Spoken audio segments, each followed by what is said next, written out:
Солнечные блики, рассветы и туманы. Мама, залечи мои открытые раны. Здесь наполнит холодом ранимая весна.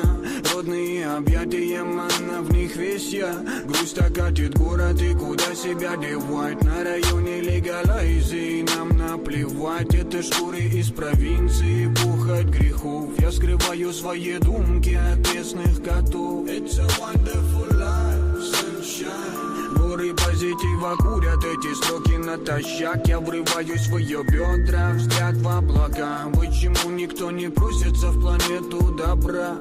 Она не набрав, не нала, не добра. Нам мало, на полмана валам, налад, наломала на ладах. Не ла-ла-ла, не на-на, на волыни молыная. Начинается стрельба по чувствам. Любовь, ей откроются все двери. По играм все ее давным-давно хотели. Мы спрячем руки в руки, баламуты вышли вон. Тут моя жизнь, и я ей окрылен. По чувствам любовь, ей откроются все двери. По играм все ее давным-давно хотели. Мы спрячем руки в руки, баламуты вышли вон. Тут моя жизнь, и я ей окрылен. Люби меня, дорогая, терпи меня. Дорогая, прости меня за то, что распизду. Я не вывезу ни капли твоих слез. Дорогая, терпи меня. Дорогая, прости меня за то, что распизду. Я не вывезу ни капли твоих слез. Одновременно пуля с ветром плыли облака. Меня мечта заветная вела. Говорит, не проморгай, наверняка все будет так, как надо. Руки до небес, и море топило меня в себе, привлекая интерес. На виду ваших глаз я раскрываю ноты фраз, готов поспорить не зря. Мелодия манила нас, не зря. Мелодия манила нас. Любовь кормила поцелуями, ловила боль. Минимум это спас, и я в тебе готов пропасть. А с неба падали звезды в пропасть, мы за ними разбивая на тысячи частей. От незнакомых лиц зазывали маяками заветными чудеса. Весь этот мир за тебя готов я наказать. И мимо наших окон снова плыли миражи. Этим моментом дорожи. Дорогая, терпи меня. Дорогая, прости меня за то, что распизду. Я не вывезу ни капли твоих слез. Дорогая, терпи меня. Дорогая, прости меня за то, что распизду. Я по тонкому льду с тобой наружу, с тобой наружу. Я по тонкому льду с тобой наружу. Мы не виноваты, терпи меня, как когда-то. Давай останемся на память в этих фотографиях. И нам не надо больше воздуха, чтобы дышать. Мой город капкан, и я в него попал. Остаться человеком здесь шансов так мало. Я заберу свое и отправлюсь назад, туда, где для друг друга мы были не просто так. Верим в красочный мир, где мы непобедимы. Но с той стороны любовь далеко не стимул. Мы наизнанку вывернем, вывернем, вывернем наш каменный мир, в котором горим. Просто держи меня за руку. Я с тобой тут по тонкому льду. Просто держи меня за руку, пока я тут иду ко дну. Просто держи меня за руку. Yo, yo, yo. Welcome to the 40th episode of Season 2 Black Ibis Social Club. Bliat! What are you doing, Fisto? Hey, man. I just popped a squat here in the corner of my Soviet block, cracked open a Red Bull, and popped in 3 lip pillows, so I am good to Here we end go. this season. The chill is in the air, man. It was man. 34 degrees last night in South Carolina. I feel like I'm Siberia. It's right? cold. All right. Man, I'm loving all the crying at school. I'm loving all the crying at school. Everybody's they got blankets, they got jackets, they got like, warm pants and gloves, and I'm out there wearing the same shit I wear every day. Fuck it. It's fantastic. Ohio Maxine, you weaklings. Fuck Alex Kashuta. Yeah, exactly. That was funny. Fuck off out of here. I hate that bitch. Yeah, fucking moved trash. to England and fucking the right wing was mean to me.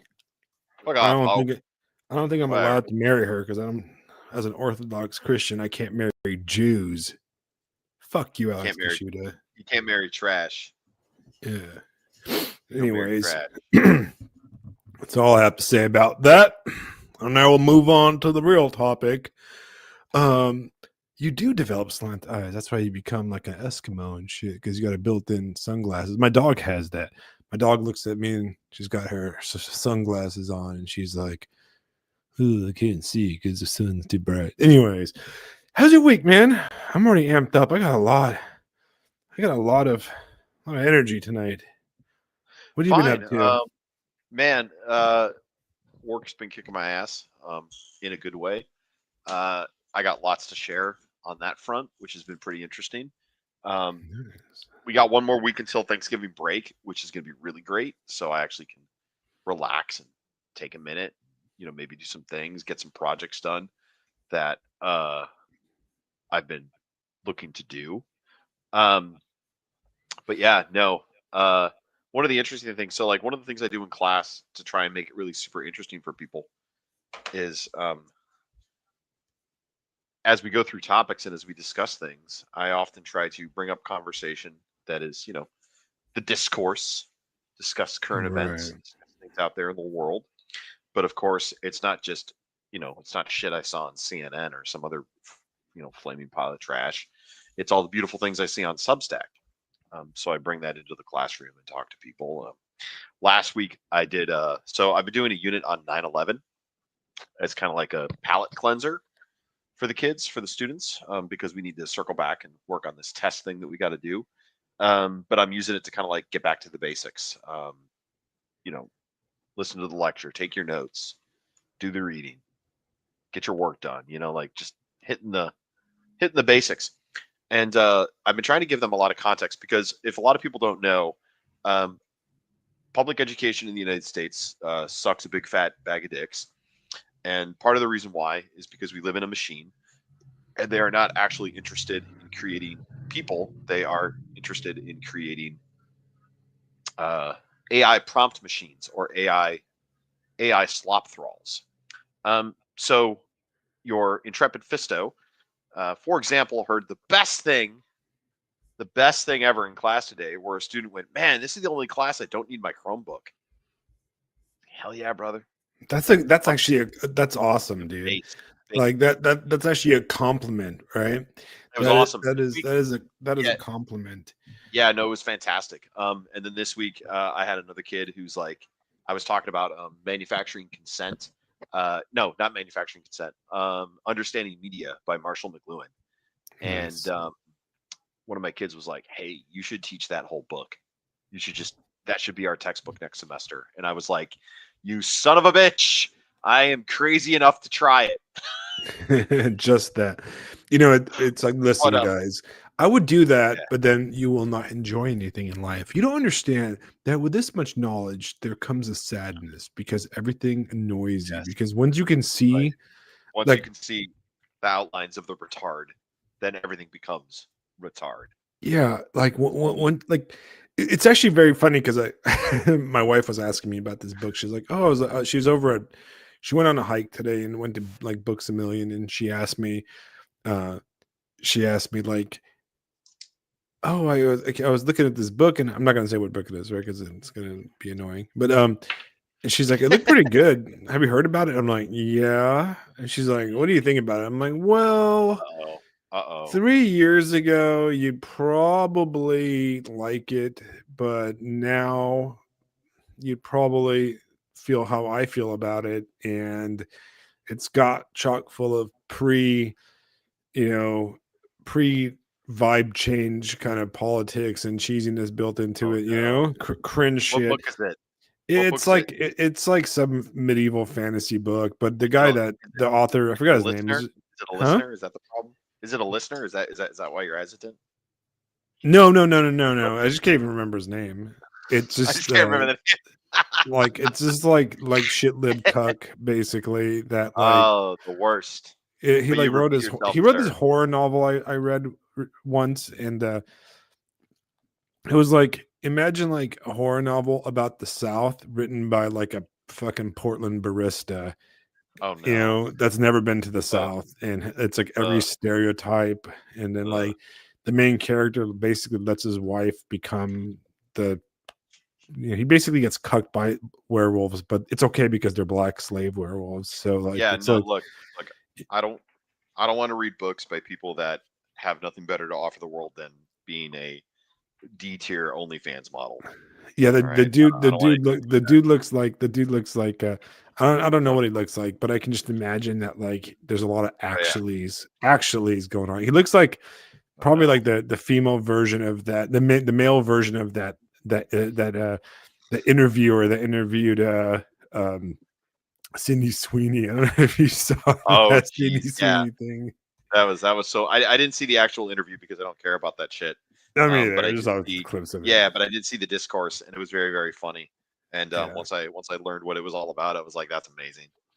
That's just fantastic. Like, Well, shut it up used to be retard's like, coming back, man. Shut up I was retard's like, coming back. yeah, that was like Sydney Sweeney's face was like "shut up, retard" in like a Yeah. face, Oh yeah. basically. Yeah. It was It's pretty a beautiful. I fully believe it's a matter of time before Vice President JD Vance just hits somebody with the shut up retard. And it's gonna Yeah, be like a world leader. It's gonna be like somebody of like, like one of these French guys or like freaking Keir Starmer or something. He's just gonna slap him with a shut up retard. yeah, dude. And it's What's just gonna be funny? done. I used to kind of like, even like a week and a half ago, I was like, Sydney Sweeney. Well, this is a Sydney Sweeney appreciation podcast. Yeah, absolutely. I and I really liked her a lot in the first season of Magnolia. And the Magnolia, what the fuck is it? What is it? White Lotus. Uh, and it was great. She's great in that. And I Yeah. liked her and most of the stuff I've seen her in. And I was Yeah. like, she's kind of a pick me, she's kind of a pick me, a little bit too much of a try hard. But now I'm like, yeah, okay, she won me over 100%. I'm in the Yeah. 100%. Sydney Sweeney is great When it club, comes to when it comes to the eternal question of Judy or Pan Am, it's now a trick question. The answer is Sydney Sweeney. Yeah, we're gonna have to go Sydney Sweeney on that one. She won me over. Like, But can you imagine being that journalist? Like I oh don't even my know her god. name. Can you Who imagine cares? like literally your fart face is being clowned on by the entire internet? Like, you went in there all smug. It's like it's so funny because these journalists and these guys, it's like their operating system. It's like their whole way of thinking and their way of interacting with the world is so dated, yet it was like normal like a year and a half ago. And yet it feels so dated. They feel like absolute like geezers. You know what I mean? Like you look at these guys and their like thoughts and their opinions are so like just out of touch with like Yeah. young people, old people, anybody, like have you ever, you don't have an Instagram, do you? No, no, of course not. No. Absolutely not. Somehow, I don't know how the hell this happened. Instagram has become the most based of the social medias. All right. Really? Some of the there's like straight up like just Hitler memes on Instagram. All right. Like it's just like the stuff on Instagram, like, okay, this is the stuff on Instagram. Like Instagram, there's posts that would get you banned off of current day Musk Twitter, right? Huh. Well, maybe because Musk is a Hindu appreciator, so his team of curry coders is going to ban you, but Oh wow. but the stuff on Instagram, I don't know what like ayahuasca, like what's his name from Facebook did. You know, and it burned his brain because that dude he just gave up on moderation. Like you spend like 10 minutes like streaming like Instagram, you're like, what the hell? Like, wow, this is Yes. like Huh. entertaining. So maybe I'll grab me. Yeah. No, You, actually, yeah, no. I'm you not need gonna to grab hop me. now. You need to hop on Instagram. It's actually pretty Do I? funny. Really? It's like That'd be it's pretty like fun. it's the only social media I actually use. I actually been Huh. using it more than Substack. I mean, Substack is Huh. not really social media. It's more for like long Yeah. form kind Yeah. of like listening. Yeah, of But course. yeah, Would it, if I got on Instagram, would it lead to an increased block count on Substack? not really because like Instagram is just Yeah. mostly See. like pictures and like Oh. I don't even post on it. I'm Yeah. joking. I mean, maybe check it Joking out. all Yeah, that, just but like for content, and then I can cross post yeah. onto Substack. I, But at the end of the day, man, it's all about that block count. You know me. It's yeah. all about that. We'll It's get all about we'll that get to current that in a count. second. We'll get to that in a Yeah, second. man, I got the final number. Read I got over the some final number. stats. Oh, can't wait. Yeah, besides like catching up on the interview, I haven't really caught up much on the news. This is like really my third or fourth week when I've been avoiding the machine, man. I've been just avoiding the internet. I did see that, like, you know, the big whoop-de-doo is that, like, now there's 50-year mortgages. Thank you, Republicans. That's exactly next year. I'll be 100-year mortgages. And then we can just pretend that we actually own houses completely, you know? We'll just, you know, I'll just forward my money straight to the bank forever, or just we'll just be indentured servants. I guess it's Yeah, like yeah.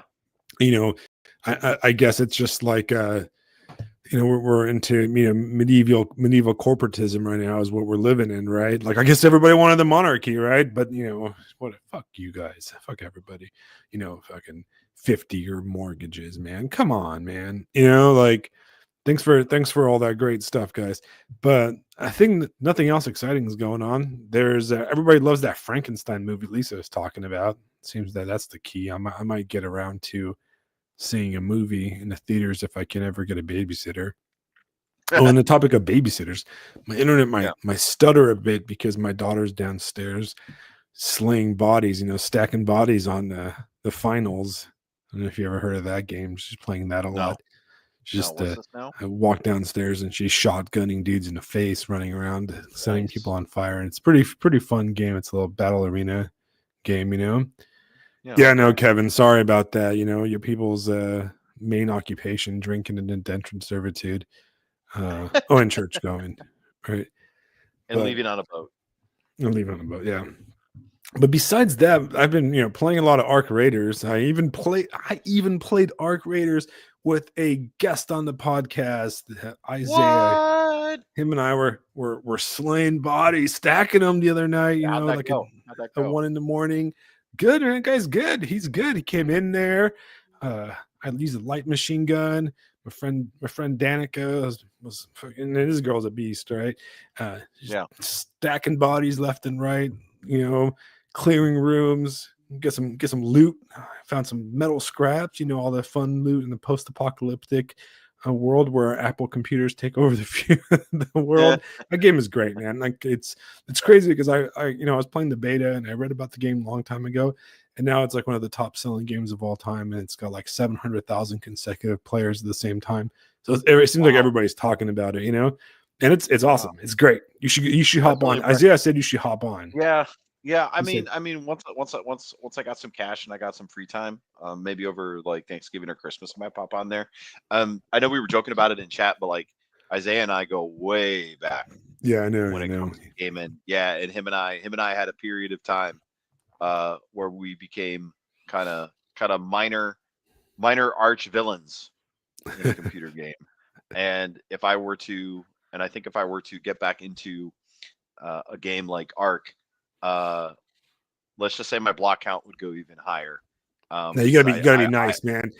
So you're playing the game. They're playing a game. No, people go like, don't shoot. And No, my rule is if you have a certain kind of voice or you don't have a mic, I shoot you. That's just kind of my rule, you know? Oh no. Like, yeah, see, Alex, you bring me in there, I'm going to be actively hunting human players. That is the that's what you do. You need to steal their shit, right? Oh yeah, I don't care who they are, what they are, anything, like whatever you guys say, they will be in danger, and I will simply be waiting for the moment when I put two in the back of their brain. I just want you to know that. Like that's just how I am. It's just kill. It's just kill. So if I get on there, that'd be fun. I mean, it'd be great, but You gotta come join us, man. blood for the blood god. All right, playing I'm a lot. sorry. Yeah, man. Yeah. Gang for the gang god. So today is a monumentous occasion. It is our 40th episode of season 2. Oh yeah, that's right. All right. Yeah, 40th episode. So we started, this podcast 2 years ago now. So we've completed 2 years. Really been 2 years? Yeah, it's been 2 years, man. Man. Oh, actually, I take it back. It's been like a year and a half because I believe I started around May of 2 years ago. It's been the first season was kind of short. We kind of retooled things, but this is the first full year like that of a season 2, basically first full season. And I was doing 40 episodes. I was doing the count, and this year alone, for free, for your guys' entertainment, out of pure love, we have recorded almost 160 hours. Dang. Right. So if you subscribe, you can just look on the Black Ibis Substack or on Spotify or Apple iTunes or whatever, and you can actually listen to over 150 hours worth of conversations with guests and with not guests. And I'm looking back, and it was a good year. All right. So I'm looking back at the first episode of season 2. We had Lisa on. It was called the Sad Boy Party. Yep. And I'm actually pretty happy because that's the one where we used the graphic from Tombstone, and I thought it was pretty funny. But and then we had a guest afterwards. We had some banger guests at the beginning of the year last year. We had Brad Kelly from The Art of Darkness and his own podcast now. Brad Kelly was awesome, and got to have him back. We had Librarian of Solano next. Mm-hmm. He's been on fire on Twitter. I don't know if he's been following him on there. No. Uncouth Barbarian. We had Kevin Kautzman, which is the other half of the Art of Darkness crew. The OG Art of Darkness crew. We had Isaiah, and we talked about the Orthodox movie, The Island. Lisa again. We had Copernican. We had Noah Reimer, Jasper, when he revealed that fantastic shinickery, that deception, that poetry fraud that he perpetuated on the wokest of poetic journals, which was fantastic. How's he doing, by the way? I haven't seen him on Substack all that much. He's been getting hate left and right, like usual. Good. I think somebody rejected his book once they found out who he was and that type of shit. Good man. So I know that I saw that happening. We had in April, we had Konstantin von Hofmeister, always fantastic. Josh Tatter, funny enough, Josh Tatter, writes fantasy. We talked a lot about fantasy on there, and he's a local guy. He actually lives like one town over from where I live, and I actually haven't got a chance to meet him. We had Autumn Christian, talked about her books and stuff. We had John Carter, Brothers Crin, Uncouth Barbarian, William Hunter Duncan. We talked about American paganism and young men and stuff. We had Dr. Zachary Porku. God, that was in June. Man, it feels like it was yesterday that we had Dr. Zachary Porku on there. But that was in June. Man, we did a lot of episodes. Jason McGinty. I think that was one of the peak episodes of the season, right? For you guys. Jason, I think he's in the chat. Maybe. He's usually in the chat, or he gets on a little bit later. Jason, we talked about his podcast and talked about Bleeding Kansas. And that's something I didn't know anything about. That was like a great educational episode for me, because I was like, I don't know anything. We did a bunch of stuff on stuff on paganism. Yeah, that was around the great pagan debates, right? And we talked about we did the Great Beauty episode. We did Under the Silver Lake episode.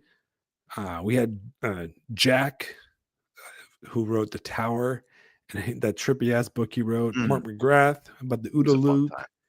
We had Karis. Karis was great. I want to get Karis on. She was very insightful on orthodoxy and all that stuff. And then we had just a bunch of just fun episodes, like the one where we talked about gremlins and just a bunch of solo episodes. Like a white pill on gremlins. Yeah, we had like a 2-hour episode on Gremlins. But yeah, it was a great year. So for It was you guys that are like coming in a little bit like later in the season, and we do this every Wednesday, and we just, you know, sometimes we're very professional. We're like, okay, we're going to invite a guest over.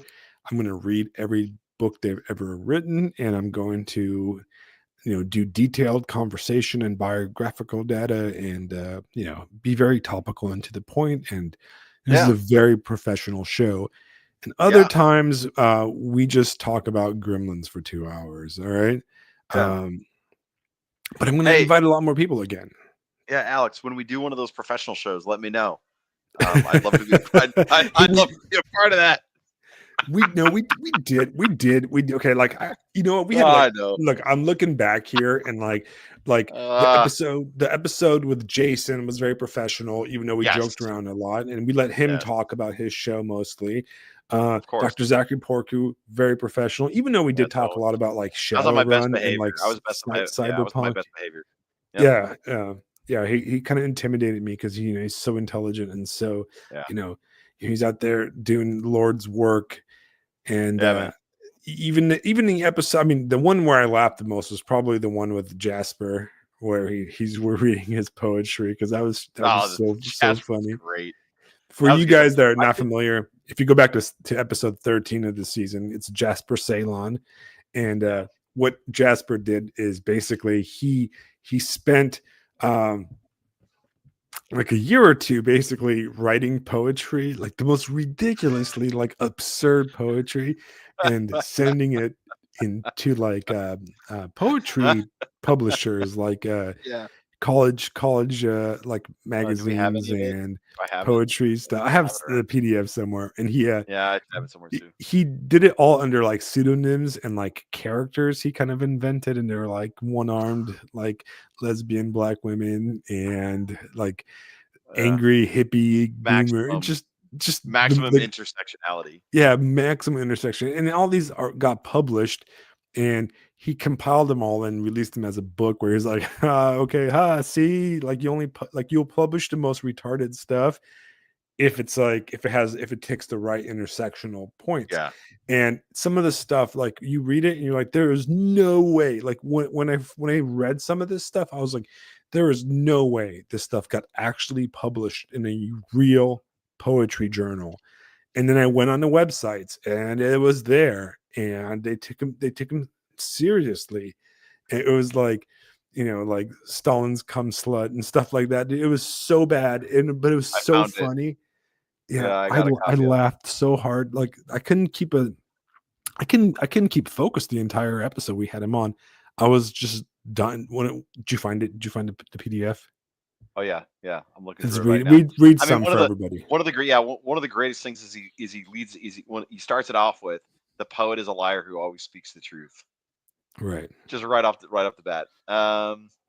What was funny about this guy, and like all the episodes were great. All the episodes are great, but this one was special, I think, only because there's so little original humor out there these days. And I think you and I both really appreciate humor, and we like laughing at stuff and like making fun of things. And like, this is just, it's funny by itself. All right. It's funny by itself, but with the prank side of it and what he did,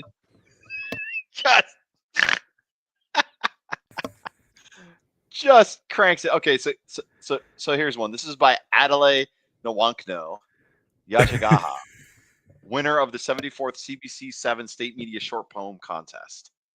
So this won something, apparently. So it won an award, guys. It won an award in a poetry organization in the United States.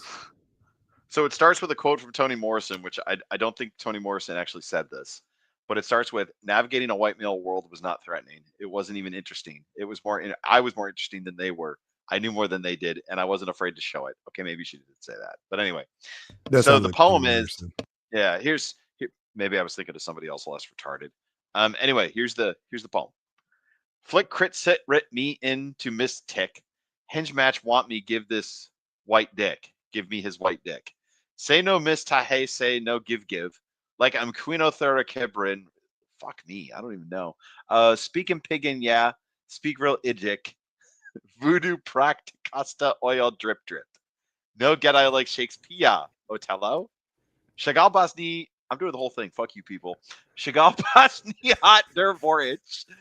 Belong what? And there's an asterisk in woman. Woman go watch wrist to wrist. Only want wife go masta yes.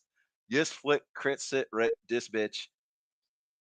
Intimistic. Soon find out me make fresh balloons go fist fist. So if I was a character on The Expanse, I would expect to be spaced immediately for saying this shit. Oh, it goes on. It goes on. Jack in the chat says decolonizing a stray was my favorite. I agree with him. Decolonizing a stray, that was one of the so like about the cat rap. Yeah, exactly. Shitty decolonizing. Hold on, let me find that one. Decolonizing a stray. I feel like the whole episode we just read all this stuff and just laughed because it was so funny. Like here it is. Hey, didn't we say we wanted to do episodes where we read poetry? Yeah, there we go. Let's read some poetry. Decolonizing a stray. Who's it written by? This is written by Z.L. Williams. All right.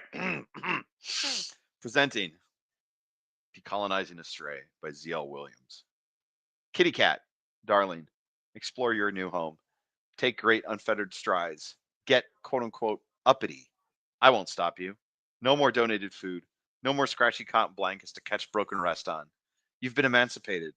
It only cost $49. It came with a free tote bag and treats for the easing process. Still wearing your tag? I claim you as French. Chimal. You don't look French. Never trust a slave name. Your gloss black fur is earth-drawn onyx or gunmetal to them. They write superstitions about you. Broken mirrors / steps under a ladder type shit. What 7 years of bad luck in your language? Can't say? Did you have yours stolen too? Your meows are sibilant and curled, as if formed at the front of the mouth. They instead want to emerge from the diaphragm, collect forgotten phonemes on the way out. Reclaim your syllables, friend. How about a new name? One with an X in it, or an emoji. Self-determination is just that, a linguistic unyoking. Let's try. Blink if you hear one you like. That one? Good choice. Right, the food. I'll spare you the Imes unseasoned chicken pellets. Tonight, Meowcomex. You eat beef suya and lentils with me. Tonight, we feast as the free. He called him Meowcome X, and then he had one about there was one about like a reptile or something like that. He had a good name for the like the iguana or something like that. And it's just... right, we are changing my name on today's stream. All right, we're gonna go ahead and edit name and headline. And I am, you know what? Nope, display name. I am now Meowcome X for the rest of the podcast. Yeah, Meowcome Emancipated. Emancipated feline, decolonized feline. No, I fixed it. I am now emancipated pussy. I have the black cat, and I don't know if she's emancipated or not. But she likes to follow me in the bathroom and take a dump. But anyways, that was a fun episode back in the, it was like August or something. No, it was like April. God, I lost track of time. Oh man, it was March. That was a long time ago. But yeah, that was a good one. We had a good time with that one. We had Konstantin von Hofmeister in there. We talked about his book Multipolarity, which is really good. So see, sometimes we went from Meowcome X to a multipolar world, like in 7 days, basically. We went from emancipated pussy to being restacked by Alexander Dugin. Yeah, that's true. That is true, right? We stuck by Alexander Dugin, and after we had that clown show where we made fun of liberal, exactly. That's why we're the greatest podcast on Substack, guys. What? That is some range, my friend. That is goddamn range. It's truly a variety show we're having on here. Yeah, this is deep intellectualism, but also mixed with Meowcome X. The smartest retards on Substack. That's what this is. we did have John Carter. We did have John Carter, Yeah. but he was like on dial-up internet, so that's probably our worst sounding episode. But he wasn't like Colombia or like Nicaragua. He was doing some Canada Running Secret guns Service or shit. something like that. Who knows? Who knows? Yeah, and Starting the revolution, that guy. he like Simon Bolivar, but for Canada. yeah, he was doing that, and he was like doing weird stuff down in the south of the equator, and but we ended up talking about Japan for like 2 hours. That was like one of the longest. That was one of my favorite episodes. Yeah. It was great. We talked about Japanese culture and how different the Japanese are. And we also talked about when we had John Carter on, if you guys remember, that was right when was it Michigan, the whole word of power where that girl in Michigan dropped the whatever happened to that. Minnesota. That was Minnesota. Minnesota. Where that chick dropped the N-word on the little Somali, Chicago, right? And that was in the news for like a week, and that just kind of disappeared. Remember? Do we ever get any follow up on that? Does anybody know? Like, do we looking it up? Like, it was what was God, it's so wild how like like in today's age, how something like that happens and it's just everywhere on the internet. That's all you hear about. And then boom, it just disappears. Like nobody knows. Like, yeah, that happened like back in like May, and we have like no memory of it, but we talked about it for like 3 weeks straight. And but well, according to the propaganda site Wikipedia, she was arraigned at the end of October, but it needs update. Hold on, let's see. All right, we're gonna click. All right, we're gonna go to the source. Okay, so the AP reports Minnesota woman charged for using racial slur against black child. Well, she's made $800,000 out of it, so that's great. That's good for her. What's the charge? Like, what's the charge? So Minnesota prosecutors filed misdemeanor disorderly conduct charges against a woman accused of using a racial slur. Defendant wrongfully and unlawfully engaged in offensive, obscene, abusive, boisterous, or noisy conduct, or in offensive, obscure, or abusive language that would reasonably tend to arouse alarm, anger, or resentment in others, the criminal complaint alleges. So they're basically saying it was fighting words. It was what it sounds like. But, you know. That's obviously a trumped up charge. It's nonsense. Yeah, wasn't that guy like a pedophile, like taking pictures of kids or some shit too? Something like that. I don't understand how anybody lives in Minnesota. I mean, I'm sorry for that state, but it's literally like seems like it's a third world shithole, you know? Well, yeah. How does Minnesota go from literally Lake Wobegon to fucking lesser, like a shittier, colder version of Somalia? Yeah, it's how does that work? It's truly like malicious importation and malicious immigration policies, you know? Yeah. I mean, I don't have a problem with I don't have a problem with Hispanics. I like Hispanics, like Hispanics are great, man. You're basically a Mexican, right? Yeah. And I'm a North Caribbean, bro. Caribbean. Yeah, me being Romanian, I'm basically the Mexicans of Europe, So it's just it's like I have a problem with Hispanics and anything like that. I do have a problem with like complete cultural replacement, right? And I'm sitting down. Look, I don't know about you guys, but when I moved to South Carolina, the one thing I expected in South Carolina was racist white people and like old black ladies. That's what I expected. Okay, like that like Colonel Sanders. And we got those down here. The old black ladies, they're great. Old Baptist church ladies. Church black ladies, right? Yeah, man. And that's that's pretty much what I was expecting, right? I didn't get that down here. There's none of that, right? Nobody has hated on me for being a European once down here, and I'm pretty disappointed to be honest. I wanted to be called at least one anti-LGBT slur or something, on the street, but none of that has happened. My neighbor did make fun of me. My very South Carolina neighbor made fun of me because she says I was dressed too nice while mowing my lawn. Like, she's like, "What are you from, like Europe or something?" Because I was like mowing my lawn in like khakis or something like that with a polo shirt on. I'm like, I'm sorry, I'll mow my lawn in pajamas or whatever the fuck you do. You know what I mean? Right. Like, I'm not gonna be out here in the street like a peasant, like with a sleeveless T-shirt or something like that, and like Mowing the lawn like your like grandfather taught you. like a Leonard Skinner ripped T-shirt or something like that. I like to dress up when I step outside my front door. I'm a man of wealth and taste, a man of culture, right? So if I mow the lawn, Yeah. But anyway, so I'm at there's been in the last few years, there's been a lot of like Central and South American immigrants coming to the area to the point where like it's starting to feel like California here, unfortunately, right? Which is like, I love California not because of the Hispanic immigrants. I just love California because of California. But it's starting to have California vibes down here in South Carolina. And I went to the DMV. I had to like South Carolina is like sticker registration like process is just medieval compared to other places, right? You can't do anything online. Like I got this thing where like, oh, renew your registration. You can go online, and they had like a QRC code, but when you click on it, you scan the QRC code and you go to it, it doesn't actually let you pay it online. It just tells you to come in. And I'm like, what the fuck's the point of goddamn QRC code? like, what's the point of having an online page if you can't do anything online and it just tells you to go into like the DMV, right? That's just the stupidest thing, right? And so I went to the DMV, and compared to California, the DMV here is a paradise, right? Like in California, in Southern California, if you need to go to DMV, you got to go like 5 days ahead of your appointment, okay?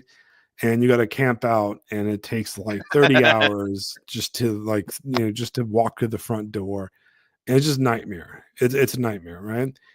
And here it's like pleasant in and out, you get a thing, but I'm standing in line. There's like two people in front of me, and at the little desk kiosk thing in the middle of the place, there's this like old like black lady, very Southern, and she's getting accosted by this like family of non-English speakers, like Hispanics, right? And they're talking in Spanish, and they're getting frustrated because she doesn't speak Spanish. And they're like arguing about something in Spanish to this old black lady. And she's just like, she's like frustrated, and everybody's frustrated. And I'm like, what the fuck is going on? Like I was getting irritated because I was like, you know what? Like, I didn't move to South Carolina for this shit. You know what I mean? Like, I'm okay with that shit in California, but like, I don't like, and I know they're all probably nice people, but it was irritating to me, man. You know what I'm saying? Right? I was like, like, I like my nice DMV with the, nice black lady that calls me sugar and stuff, like I don't need like, just, why are you here? You know what I mean? Like, why are you here? Like, and I am a reasonable person. I am an immigrant, right? I'm not going to go to some old nice black lady and start barking at her in Romanian, right? Because she doesn't understand my, like, that's not cool. That's not fair. This is her house in a way, right?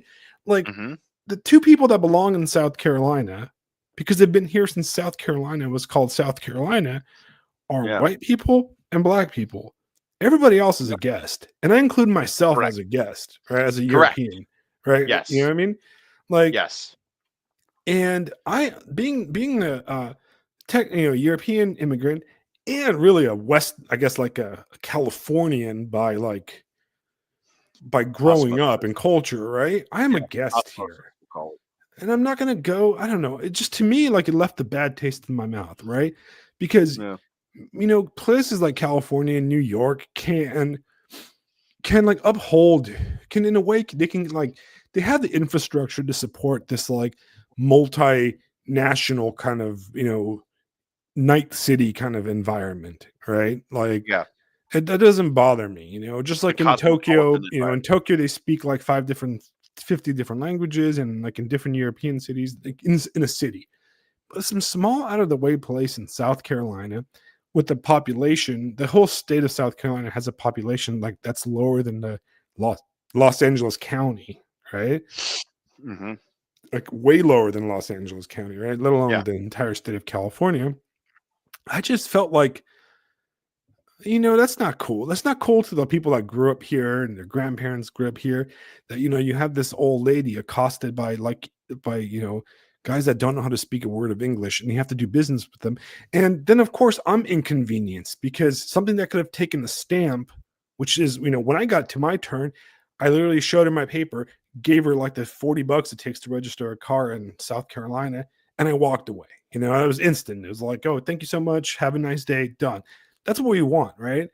But no, it was difficult because now with just foreigners, and then the whole place was filled with foreigners, and it's just like, I can only imagine what people in Minnesota felt like, as their entire city became fucking Mogadishu, and how fair is it to people? And you know what? If that makes me an evil nationalist racist, well, fuck it. I'm an evil nationalist racist. Okay. I think some places should retain their ethnic character. And the ethnic character I want in South Carolina is old black ladies and old white dudes. That's what South Carolina is supposed to be, like those people deserve a home, and they deserve a place where their entire generations of ancestors have lived from. I work with the guy.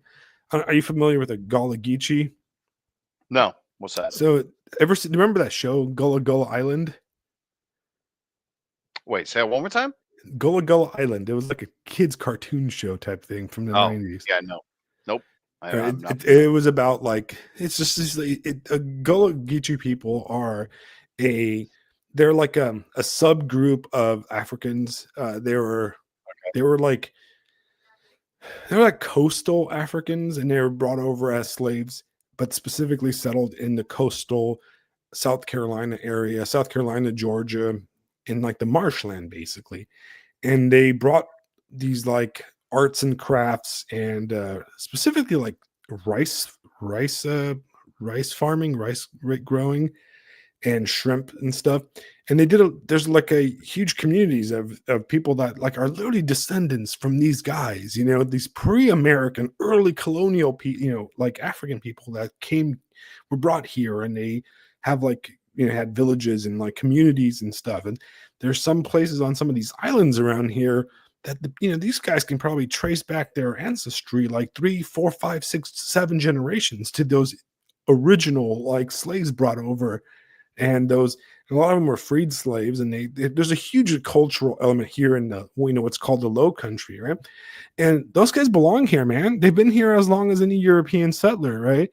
And it's really irritating that a small town like where we live is forced to deal with this massive influx of people that don't speak the language and don't share a culture or even a baseline culture. And it's really irritating, man. I don't know. Like the whole thing like left a bad taste in my mouth. And I'm telling you, I'm an immigrant. And not only am I an immigrant, I'm very fond of Hispanic people. Some of my best friends are Mexican, and I like them. And matter of fact, I actually had this conversation with my Mexican friend, he's actually a Texican, right? The Texicans are great. He doesn't even speak any around here. He doesn't speak any Spanish. Texicans are great around here. And he felt exactly the same way I did. He's like, you get these guys, and they just come out and like, come on, guys. Like you cannot get mad at the DNV lady because she doesn't speak your language. She doesn't have to speak your language. Okay, like fuck you. Exactly. I'm sorry. Like whether you're if I was standing in line and some Romanian people, were sitting there getting mad at this old black lady because she didn't speak Romanian, I'd be pissed off. I'd probably tell them off in Romanian. I'd walk over there and I'd drop a few Romanian F-bombs on them and be like, hey man, get your ass out of here, dude, and go back to Moldova or whatever you come from, fucking peasant ass motherfucker. And then I'd whip them because I'd whip them like a boyar. We used to whip their ancestors, while they're out there making that mama liga out in the field. Bring on my riding crop. I'd remind them about the class. Differences. The divine in the order. Old country, The divine order. Here it is. Yeah. I'd be like, oh, just because it's the 21st century, you think you're equal now. Get back to the 21st century. You're just lying to yourself. Let me remind you. Get back to the sheep. Yeah. That's fantastic. Yeah, but that's kind of those things. It's interesting because I don't, haven't been following the news, and in a way, like everything feels so just bad and disconnected. And I'm very disappointed. Like, of course, right now we're having, you know, the news that I am somewhat following is the fact that like usual, the conservative side of things is completely split up. We're dealing with the whole Groiper versus not Groiper Oh, thing and everything, you know? yeah. And I'm so disappointed. I'm so disappointed I know what that is now. But I figured right. it was finally time to just ask the question, what the fuck is a groiper and why is it retarded? Well, If it was, listen. yeah, I'm not an anti-Groiper, okay? I'm not yeah, pro Groiper either. yeah, I find them to be in a way they're like a frustrated valve of anger at yeah. I the mean, that's fair enough. mainline That's fair enough. establishment. And it seems that even the people that we elected, or I mean not we, because I don't do any of that democracy stuff, Yeah, but are kind of dropping the ball on what really matters. What really matters. Like, look, I've said this before, and I've said it numerous times, right? The whole like ICE thing and the whole like the government getting all meme magic-y fake ass shit yeah, on ICE thing, right? That doesn't give me a paycheck, guys. Okay, that doesn't let me buy a house. Okay, correct. like I don't buy it. I don't think anybody in our generation, right? That's boomer Yeah, bait in a way. Yeah, like it's funny, yeah, it's kind of cool for a second, right? But yeah, ultimately, I'm not mad at an illegal immigrant for coming over here to have a good life or trying to have a good life. Like, that's the game. That's the reality of the world, right? When you're poor and you're in a desperate situation, you're going to go where there's money. All right. That's just the number one thing you're going to do. And you better believe that if I was born in some third world shithole somewhere in Central America or something like that, or and Minnesota.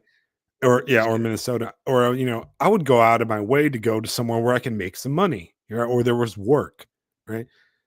You can't get mad at those people. I'm sorry. Like, it's just the way of the world, right? Like, people go, oh, they break the law. Well, who gives a shit? Okay, everybody breaks the law, right? They're gonna come get theirs, right?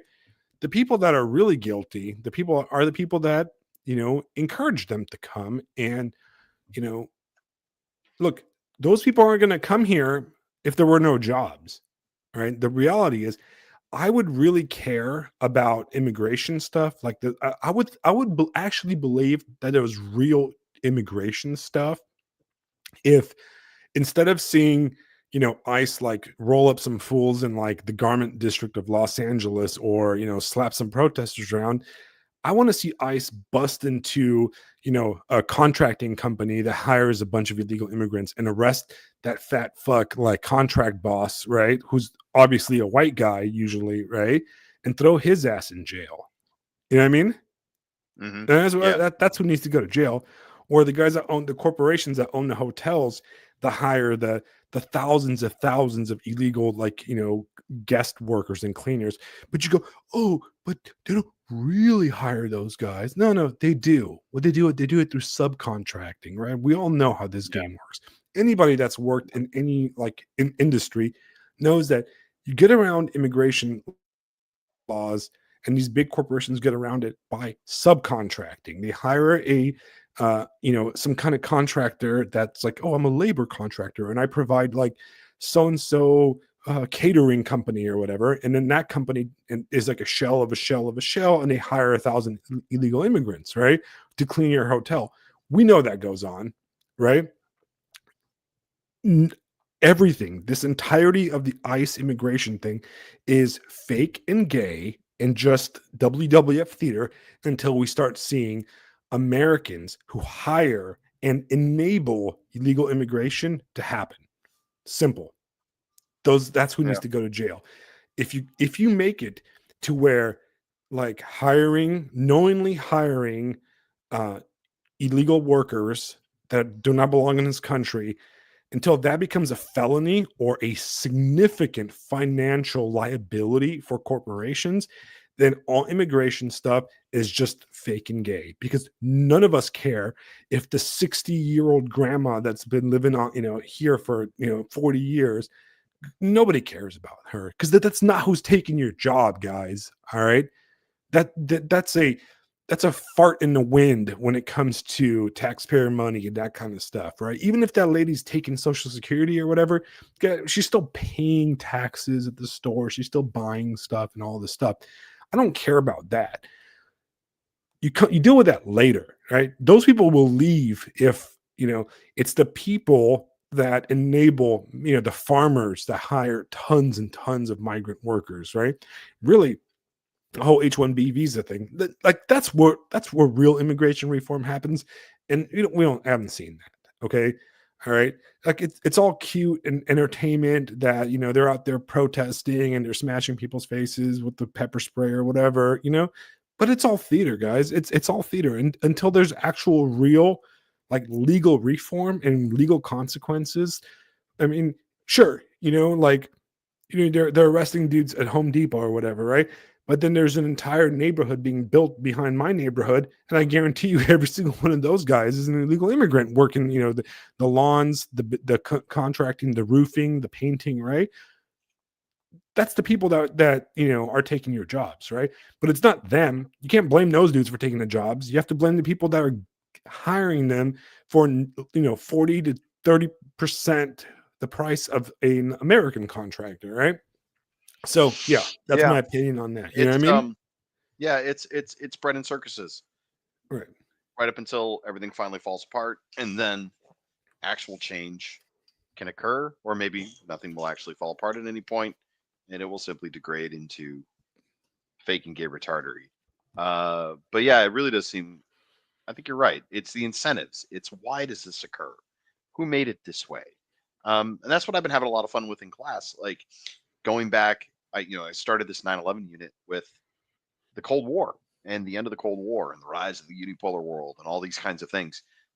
It's not the individuals. I mean, the individuals are part of it, but they're not the thing that are driving it. It's the systems. It's being caught up in the history. It's being caught up in the machine. Another one of the episodes that was an instant banger Right. this season. Well, that's what it really is. I agree with you. Right.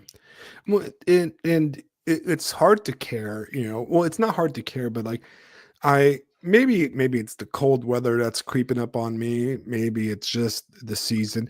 I mean, The reminder for of us death. ortho, yeah, this is darkness. No, it's actually it's a happy season. I actually, and when I'm happy, I tend to be less online. No, it's so true, because when I'm depressed, I'm online. I'm just like, oh, I'm depressed. Let me go read about more depressing shit, so I get even more depressed.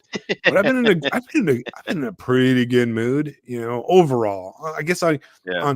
on the ledger overall, like I won't lie, this whole week I've been in the blackest of moods. I think I'm surprised my wife hasn't divorced me like just last week, because I've been just like pissy. My neck's been hurting. I got an injection in my C-spine. They shot like a steroid right into my facet joints, and it didn't feel good, guys. I mean, it happened right the day before the last podcast, and that did not feel good, guys. If you ever get an injection in your spine, it is not a pleasant experience. I haven't been able to sleep, and then it's cold on top of that. And then I'm playing Arc Raiders till 3 a.m, going to work at 5. I'm really living an unhealthy lifestyle of Red Bull and Zyn and Arc Raiders. And one thing I don't do is I don't neglect my family. So the only time I get to play video games and stuff is in the middle of the night. So I just neglect my soul and my body is what I do, right? Yeah. So I hang out with my daughter. I do this, I do that. I have dinner with my family. They all go to bed.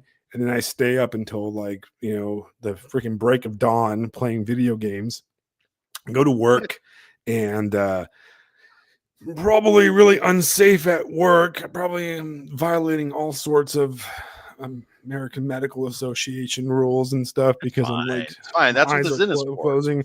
I'm all like, amoxicillin. It's the same saying, guys. You just take that, Take this. Call me in the morning. They're like, Alex, you got 10 more patients. I'm like, no, I don't. I got Arc Raiders. Gotta go topside, my friends. The queen is waiting for me. But so I've been running on very little sleep. And the reason I've been running on sleep is I'm joking about. No, I'm not really joking. I'm telling you the truth. I'm not gonna lie. But it's because I can't sleep because my back is killing me. Right? I have to sleep like a vampire, man. I have to sleep like in a coffin.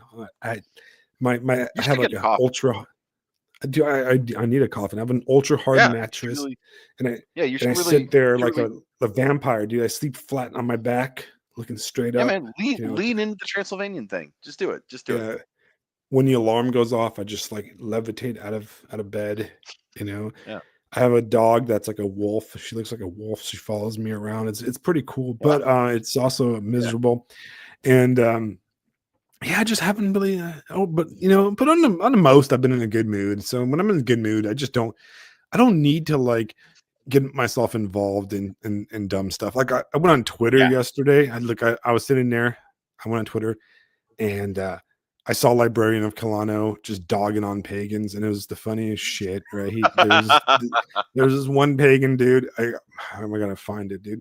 I'm gonna find it for you guys because it's like I'm gonna find it and post it. He posted this picture of like, oh, there's our gods are in us, and it's like this wooden idol thing, right? But it looks like a butt plug, right? Like I was like, it was like. I was like, let me show you this. I gotta show you this thing, right? Because it looks like a butt plug, right? And a pagan in old librarian and was just dogging on it, and I thought it was really funny, so I had to jump in, and it kind of cheered Bring it. it cheered me up a little bit. I'm doing it right now, guys. Gotta wait for my fingers are cold. I can't type well. Let me get this on here because this really cracked me up. Let's see it. We got to get him back on here, man. I know. It was a good time. He's been. All right, you guys see it? Where'd you post it? Where'd you post it? It's on. I put it on the live stream. If you see it, You you did? should. Oh, there it is. What the fuck? So What? this guy's like, "You gods are dead. There's literally one living in my house." And librarian goes, he goes, "Dildor, god of the loose change tray," and the guy's like, "That's a classic homosexual Christian answer." And he goes, "You literally worship a penis." And I was like, pagan dork posts a gnomish butt plug demon and gets mad.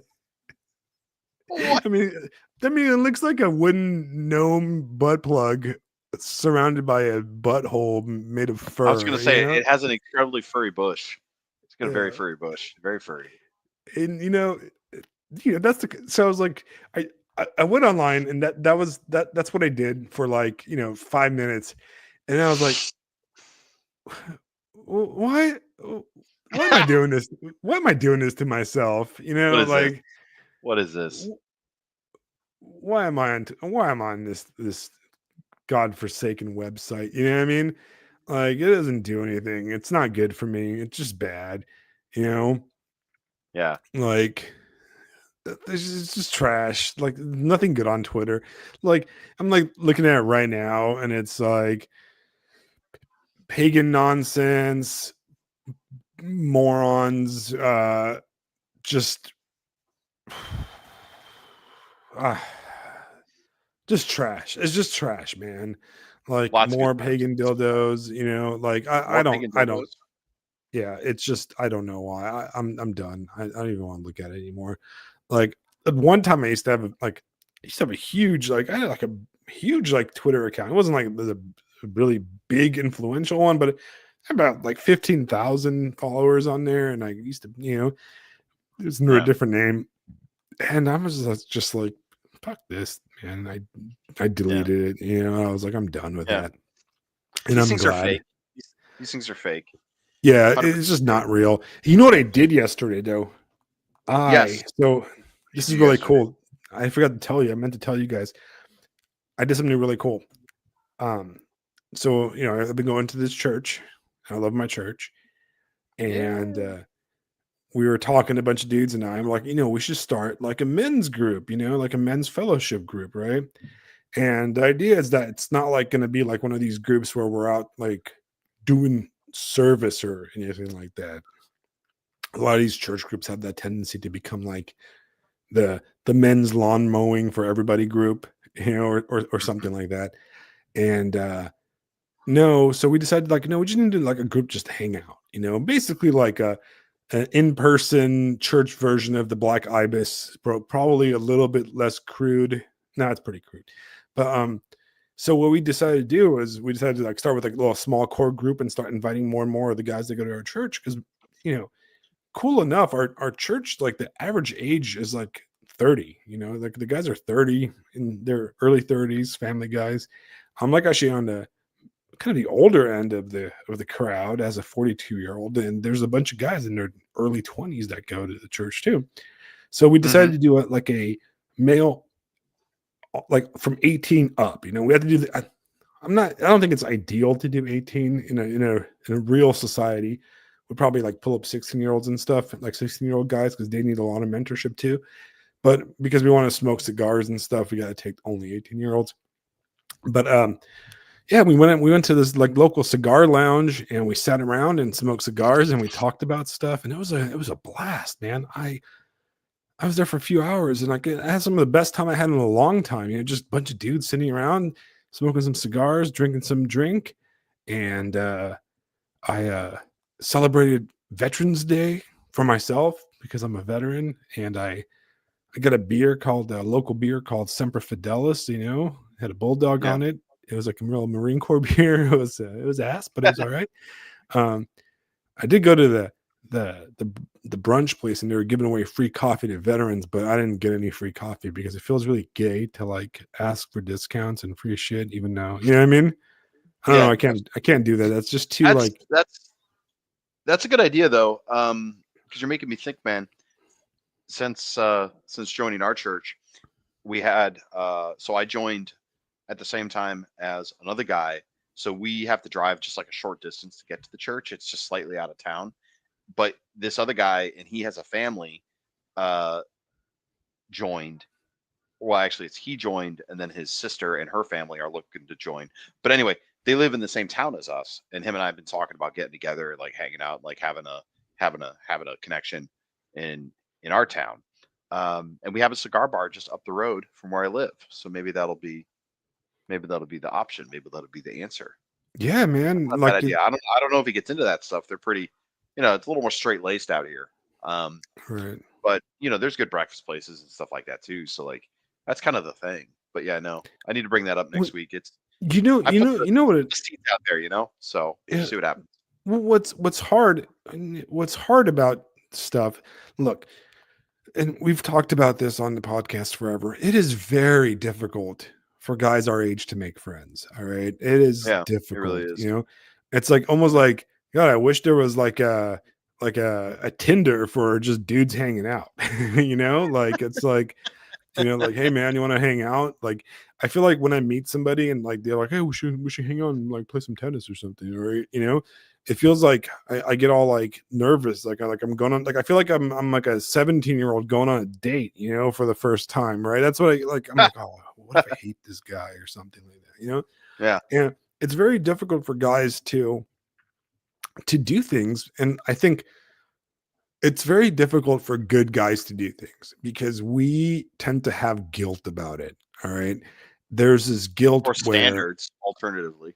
Well, it's not just that. It's that we feel guilty because in a way we let our wives and women in our lives kind of dictate our social schedules because we don't feel guilty if we do things they want to do. Right. So in a way, like, so like, I'm a husband and I'm a dad and I work full time and I have all these obligations, right? So I often feel guilty to like take time for myself. I'm like, okay, every time I'm like, oh, I'm gonna go have a cigar, right? Or I'm gonna go somewhere. I get overwhelmed with this guilt where I'm like, well, I should be mowing the lawn, or I should be, taking my daughter to the park, or God, I should be like, I don't know, doing dishes, or I don't know, fucking fixing the roof, or putting out Christmas lights, all these things, right? And to take time to spend time with other guys feels very frivolous in a way I don't know, maybe it's just me, maybe I'm just being an insane person, right? But that's not a good thing because you need to have like friendships and you need to have friends and you need to be out and do things. And we kind of talked about it and we kind of voted against the idea, not, it was more of a slap the table vote against the idea of like focusing a group on like doing, volunteer work or like, charity type stuff, because we can do that separately and we can even like help organize it. But what it really needs to do is it needs to be something we do where we're just, we allow ourselves to just be friends, just sit around and have a conversation or, have a few beers while having a conversation with people that, we know they're like-minded for the most part, because we share, a faith together as a baseline of friendship. And, a lot of us are fathers, but what's really cool about the group is that, we had an old gentleman that is a professor, and then we had two guys that are 42, as I'm one of them, who are parents, and then we had a younger guy in his 30s that is also a parent, and then we had two guys. We had a single guy in his 30s, and then we had a 21-year-old that was hanging out, and that was kind of our initial group. And everybody's at different stages. Some of the guys are brand new to the church, like both of them are like new catechumens, and some of the other guys have been in church for a lifetime. And it's just this great group, and we got to just hang out, and it felt great. I felt like I came back from a good date, man. That's how crazy I felt like when driving home. I was all like in this good mood, and I got home, and I was like, my wife's like, "Oh, how'd it go?" And I was like, "Oh, it went great. It was exciting. I was so stoked about it. Now I'm looking forward to it. And it doesn't have to be like these stereotypical man things like smoking cigars or, I don't know, shooting guns. I mean, that stuff is cool, right? But it's not like, it doesn't have to be like this corny thing, but at the same time, it does, it's good to do things with friends that's outside, because we get so stuck with our families and with our obligations that we forget to focus on our own personal relationships separate from those. And especially like for guys that just, recently got married, or, you're kind of sometimes you can get caught in, that happened to me in the first like 5 years of my marriage, where I felt guilty if I did anything without my wife. Right. Mm-hmm. And my wife felt guilty if she did anything without me. So every weekend, I'm getting up for work, and like, she just like, let's do this. And do you want to do this? And do you want, and sometimes deep inside, I don't fucking want to do any of that shit. I just want to sit around and fucking stare at the wall for a little bit. I just worked out, and that led to a lot of resentment sometimes, because she would do things that I wanted to do that were, maybe not her thing. She just, probably didn't feel like it, or it just didn't interest her, but she did it because she wanted to do things with me. And then I would do things like that, she wanted to do, and she wanted me to do with her because, just because she felt guilty doing them without me. Right. And a lot of times in an early relationship, in the first few years, actually, that built up a lot of resentment, and it was a lot of frustrations where like I was just not looking forward to like doing stuff sometimes. So I was tired or just didn't feel like it, and vice versa, I think. And we had this long conversation one time, and we made a rule which we've stuck to it since, and it's worked really well for us. And this is my marriage advice to people that are married. Okay. All right, here we go. We made a rule. And the rule is we are allowed to say, no, I don't want to do this. And it is okay for you to do it without me. All right. It's like, I'm always like, oh, I want to go book shopping at the bookstore, and I want to, stop by the mall and buy a bunch of stuff. And then I want to do this, and this. Right. I'm like, you know what? I don't feel like doing that. I'm tired, and I would rather stay at home and play Arc Raiders. Right. And my wife, she has to kind of accept it, it's part of the rule. And then vice versa. If I go, hey, I want to go to all these places and like run around and like smoke cigars, she's like, go do it by yourself. And I have to be like, cool, okay. But part of our rule, and here's the good part of the rule, okay? And I think everybody should implement this. The rule is that there are certain things, like it's kind of like an override rule, where my wife can say, Alex, I am going to so and so's house tomorrow for their birthday party. It is really important to me that you come with me to this event. I would really like you there, right? In that case, I can't say no, right? And if she says it like that, she says, it's really important to me that you come, right? And then, in the inverse, I can also say things to her like, hey, I really want to go to this thing, or I really want to go to the underwater basket weaving club tonight. And it'd be really cool if you came with me because I need a partner.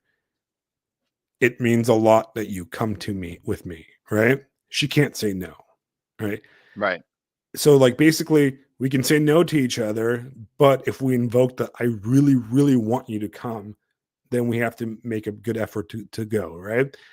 The Right. rule is though, that cannot be abused. Not everything Right. can be the most important thing, right? Right. It's like Everything's the when most important thing, but nothing's the most right. important.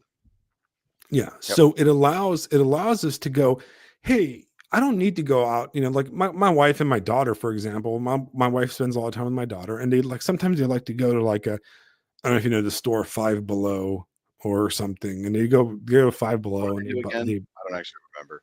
it's like this like weird like store with like trinkets and weird stuff and Oh yeah, all the house constant decor. crap. Yeah. Yeah. All right. And I have, dude, I died. I don't go, like, for example, I can't do Walmart at all or like Sam's Club, right? Yeah. I feel like the only way I'd be able to handle Sam's Club is like if I'm riding on an armored horse and I have a heavy mace or a flail and I'm swinging it at the freaking orcs left and right, like I just like, I can't do that place, man. It just my blood pressure rises. I'm just I can't do it, but my wife likes going to Sam's Club, she likes going to like grocery stores. I can't stand it, right? So but I like shopping, don't get me wrong. You take me to like Gap or Banana Republic, I'll be there for like all day, like picking out outfits and stuff. It's just certain stores, man, like Walmart, Target. I don't like that stuff. But it's really important to be able to just say no, I don't want to do that, right? Yeah. Otherwise, you're stuck at going, to every single event. And Right. oftentimes, you can have imbalanced social circles where your wife, or when I say wife, you can interchange girlfriend, right? But you should be marrying your girlfriend. You should be dating forever, guys. But in relationships, you can have very unbalanced relationships, and often it's socially imbalanced. When my wife and I first met, just because she moved in with me into like my world, sort of, and she moved from kind of like the more inland California area to the coast where I was living and where I grew up. Every weekend, I would say a good 90% of the time, we were spending time with like my friend group. So it was my friends. It was like my friends' weddings or my friends' parties or my friends' hangouts and that kind of stuff. Yeah. But as we got older and we moved around, now, for example, my wife has a bunch of friends and I have like no friends because I'm an asshole, right? And nobody likes me. And we do like make friends, like I ruin them, and nobody wants to be my friend anymore because I'm a mean cantankerous person that's just a podcaster. Who wants to be friends with a podcaster, right? Like it's just I don't know. horrible.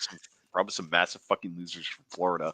Yeah, it's just like weirdos and degenerates. Yeah, Dude. right. Yeah, But exactly. like Retards. but yeah, like so, if I were to go to every single one of the events like she goes to, man, I would just every moment of my free time would be spent going to like a baby shower or like a thing, and it's just like I don't want to do that. I don't want to do Yeah. that, man. Like, so I have to reserve the right to say no, and I think a good rule is that like if I have the weekend, I'm usually off like Friday evening, Saturday, and Sunday. Sunday's reserved for church, and that's what we do. Saturday now is also like often church because we tend to go to Vespers and to great Vespers on Saturday night. But when there's events and stuff, it's a 50-50. Sometimes I'm like, yeah, I'll go. I want to socialize, especially if it's mutual friends. But sometimes it can be like, you know what? I don't have to like all your friends, like Like I don't have to be at every single event. Then we can even take turns taking our daughter to like her friends' birthday parties and stuff. It doesn't always have to be both of us. Like we can allow you know, oftentimes my wife is really cool about this. She'll be like, "Hey, I'm taking, our daughter to her friend's birthday party. It's going to be like 4 hours. Why don't you go do something different? Like don't go there. I mean, I have a inkling that she's just trying to get me not to come to the birthday party, so I'm not sitting here like talking about the USS Liberty and all of this stuff at like a 7-year-old's birthday party and basically getting excommunicated from the community. But I'm just going to pretend she's doing me a favor, right? By letting me have some free time.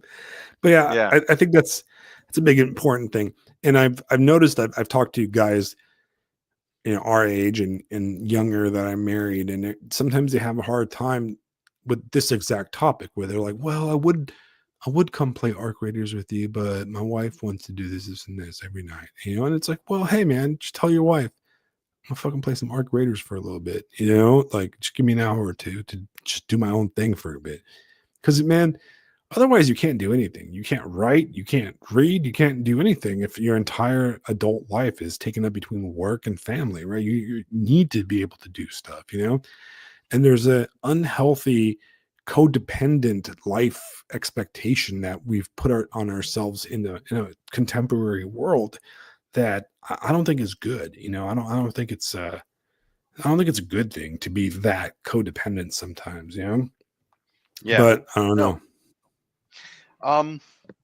These are good things for people to hear, especially in a world where you find, one other person, and that may be the only other person that you've got because we're all moving around, we're all in different places, and we're all being not forced, but the system does not encourage community.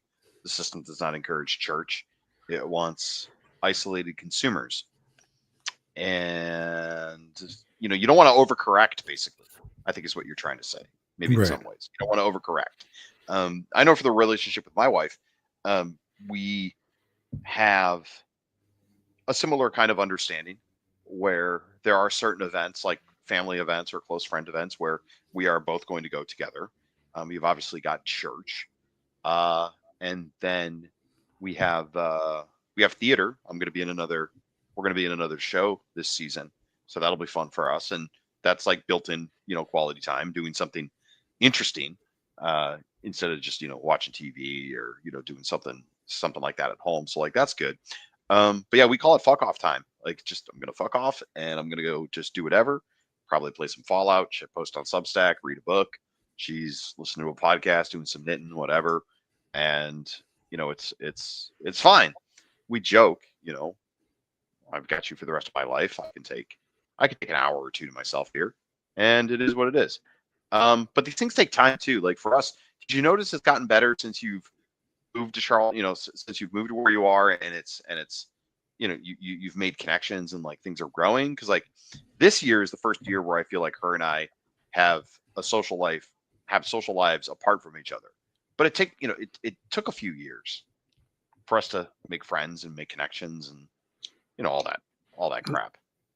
Yeah, actually, absolutely. I've, I, it's really weird with me, right? Because I am, people say like I'm an intro. People say, oh, we're an introvert or an extrovert and all this stuff, right?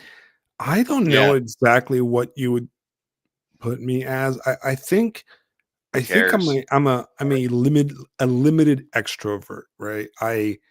I do feel energized in a crowd or around people, and I do my best, like work wise, when things are chaotic. I like deadlines, and I like being behind a deadline and scrambling to complete stuff, which kind of shows in how this show comes out because I come up with things like at 4:55, like in the intro song that I was downloading as we were hitting live. I'm like, I want to change the song real fast. I really like that tune, by the way. That was good stuff. I'm just going to randomly, like, I've been in this weird mood where I listen to Russian rap as I'm driving to work, and I don't know. I was like, I kind of want to share my Russian rap fascination with. Yeah. I was just watching a lot of like Daisy and uh like Tarkov videos. Just like I was just gonna do that, right? Um, but Uh, I I tend to do well in crowds, but I also get really fatigued from crowds, you know. And sometimes like I just like I don't like I'll get in these moods where I'm just like I don't want to fucking talk to anybody, dude. I don't even want to yeah. talk to myself. I don't even want to think in language, right? Like Yeah. sometimes I You and I both have jobs where we have to talk to people a lot. oh yeah, constantly. You know, and Oh, you know that yeah. there's Talking all day there's long. social Yeah. fatigue, right? You know, because you Yeah. probably Oh, yeah. have all these kids and they're Oh, yeah. talking to you about like blah blah blah and blah blah blah, and they're 7 probably different asking you a conversations bunch of going. Yeah. retarded questions, you know, and you're like, fuck, Yeah. dude, you know. Sit And down, shut up, do your work. Okay, we're gonna discuss this and blah blah. Hey, you over there. right. Yeah, And yeah, you yeah. have to put on like you're constantly have to put on a professional face and like, you know, at least a mentorly, scholarly fit, you know, facade. And Right. I mean, I have to do the same. And like sometimes, like after 30 or 40 people interactions at work, I get home and I'm just like this. Oh man, this last week has been rough, right? Like busy work week, right? And Thursday night, we do the podcast on Wednesday, you know, so that's social thing, right? Like I'm talking the whole time, and then Thursday comes around and like my wife's like, "Oh, hey, by the way, it's like STEM night at your daughter's school." I'm like, what the fuck is that? You know, and it's like, oh, they're doing like STEM stuff. So I'm like, I'll go because I want to like meet her teachers. And I just want to like I want her teachers to like see me to see that I show up to these events, right? Because you know how it is, man. Like you're probably like you probably know like the parents of some of your kids, and you know Just a few. Yeah. you're just much more inclined to like understanding where they come from and like that kind of stuff if you meet the parents. So I like to be like present. I like to be like seen. That way, in case I do get a dickbag teacher that's like picking on my daughter, you know, they know that I will come to the school and like, you know, be a complete and total Karen and like chimp out, right? So I want them to know that like I'm there, like I will show Yeah. up, you know, I will Karen out at the PTA meeting, right? And Yeah. so I went to that, and it was the STEM thing was like they were making ice cream in a bag and like making hot air balloons and like stacking sticks. And there's like 1,000 children in like 17 different classrooms running around. And it just like sucked the energy out of me, dude. It was just like Yeah. I was down to like zero, like you know, like a like yellow cell phone Dead battery. battery, like you know, Dead this cell battery. phone's gonna shut down.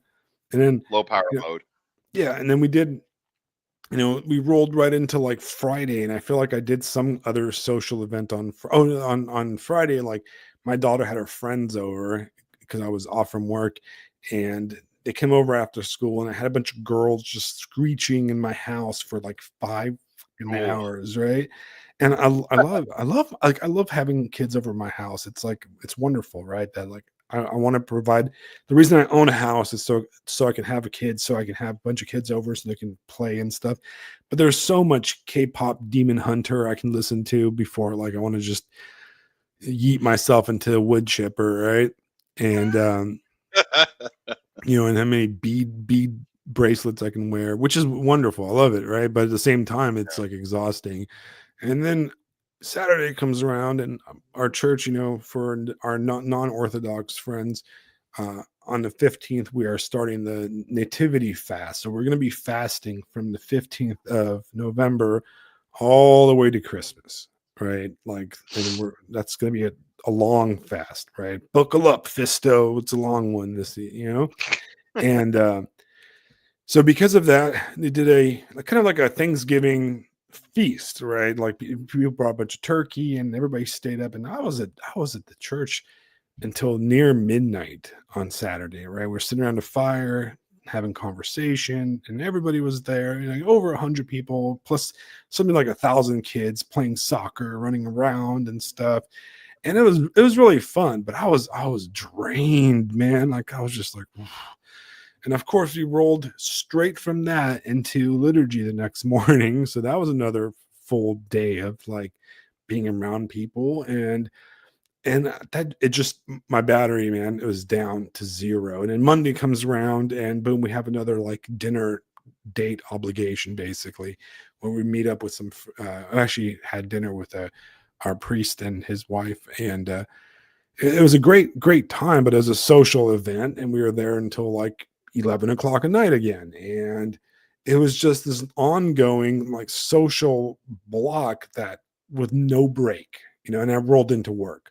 So right now, like my my battery is just like at 0, like I'm running off of fumes, man. I'm leaking like lithium, because you need days. And sometimes I just want to be like, I just want to I want to get a hotel room, like rent an Airbnb somewhere and go there and just sit, just sit and not talk to anybody. Like, I don't know, bring a cooler of like uncrustable, like jelly peanut butter uncrustables, and just stare at the wall like for 48 hours, just 3 weeks, three yeah, weeks of wall staring. just nothing, dude. Like, Yeah.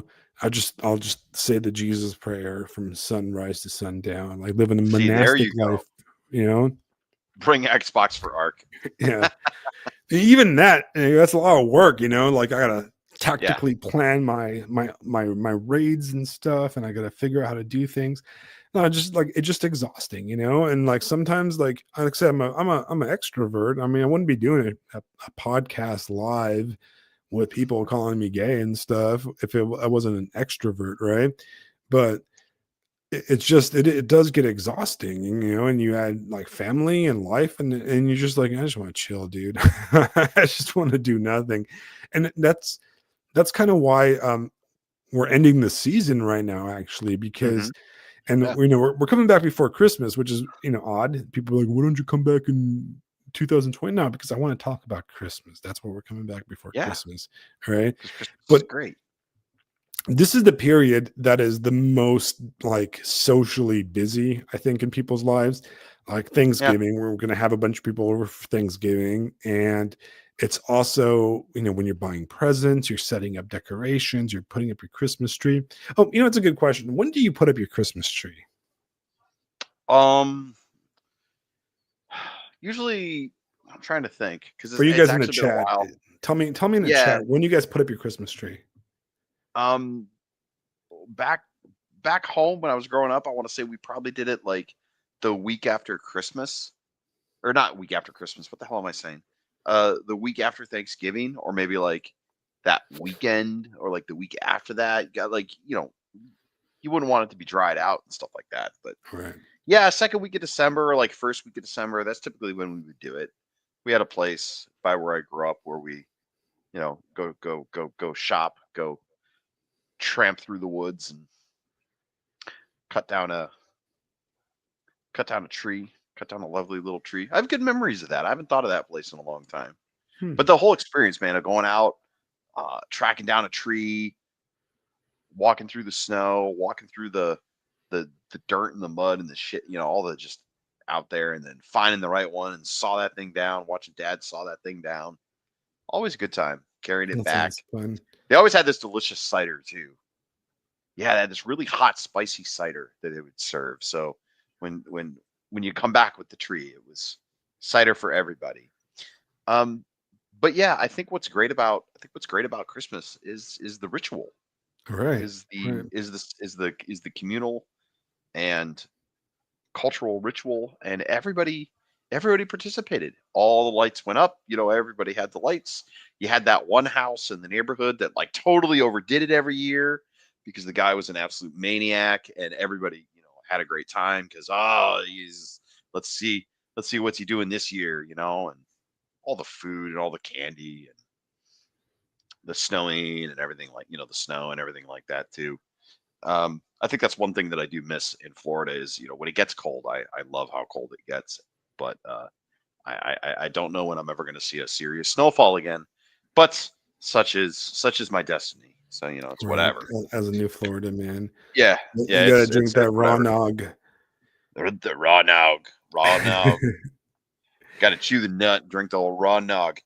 I can't drink the nog until the 25th, right? Because the nog is not fast friendly because it's dairy. So Fast friendly. no noggin until the 25th. Noggin is a And then Protestant. it's just nog apocalypse. There's nog apocalypse. No, I told you my That's wife gonna be what hates it is. it, right? My wife hates eggnog, man. Really? She More for oh. you, bro. More for you, bro. You know, they do Whatever. have it over at Starbucks, right? I think they do the Oh, eggnog lattes at Starbucks, right? eggnog latte. Mm, I got fantastic. one once. It tasted like absolute ass, but that just, so it was disappointing. It wasn't noggy enough. It was too thin. It was like nog flavored, and I just didn't. It doesn't really, you know. For Brian Manager, the fast restrictions are basically no dairy, no meat, no oil, no olive oil, no wine, no alcohol. Right? That's like it's a simple way to look at it is a basically vegan.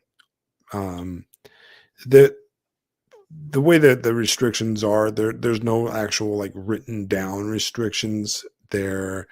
Um, they're basically kind of dumbed down monastic restrictions, and like the only official canonical restrictions are what the monastics follow, and as lay people we follow a more relaxed monastic thing, like Yeah. for obvious reasons. And it's not really about like focusing on ingredients or any of that kind of stuff. It's really about reflecting on how much we eat, how much part of the machine we are, and how and focusing on our appetites and that type of thing. But Yeah. My wife and I are building up to the Easter fast. That's the one that we're gonna like try to follow very, very strictly. With my type 1 and fasting, it can be a little weird, so I'm taking that slow. But I that's one thing I wasn't expecting to enjoy. Or not, I mean, it's not about enjoying, but like it wasn't the kind of thing I was expecting to get much out of.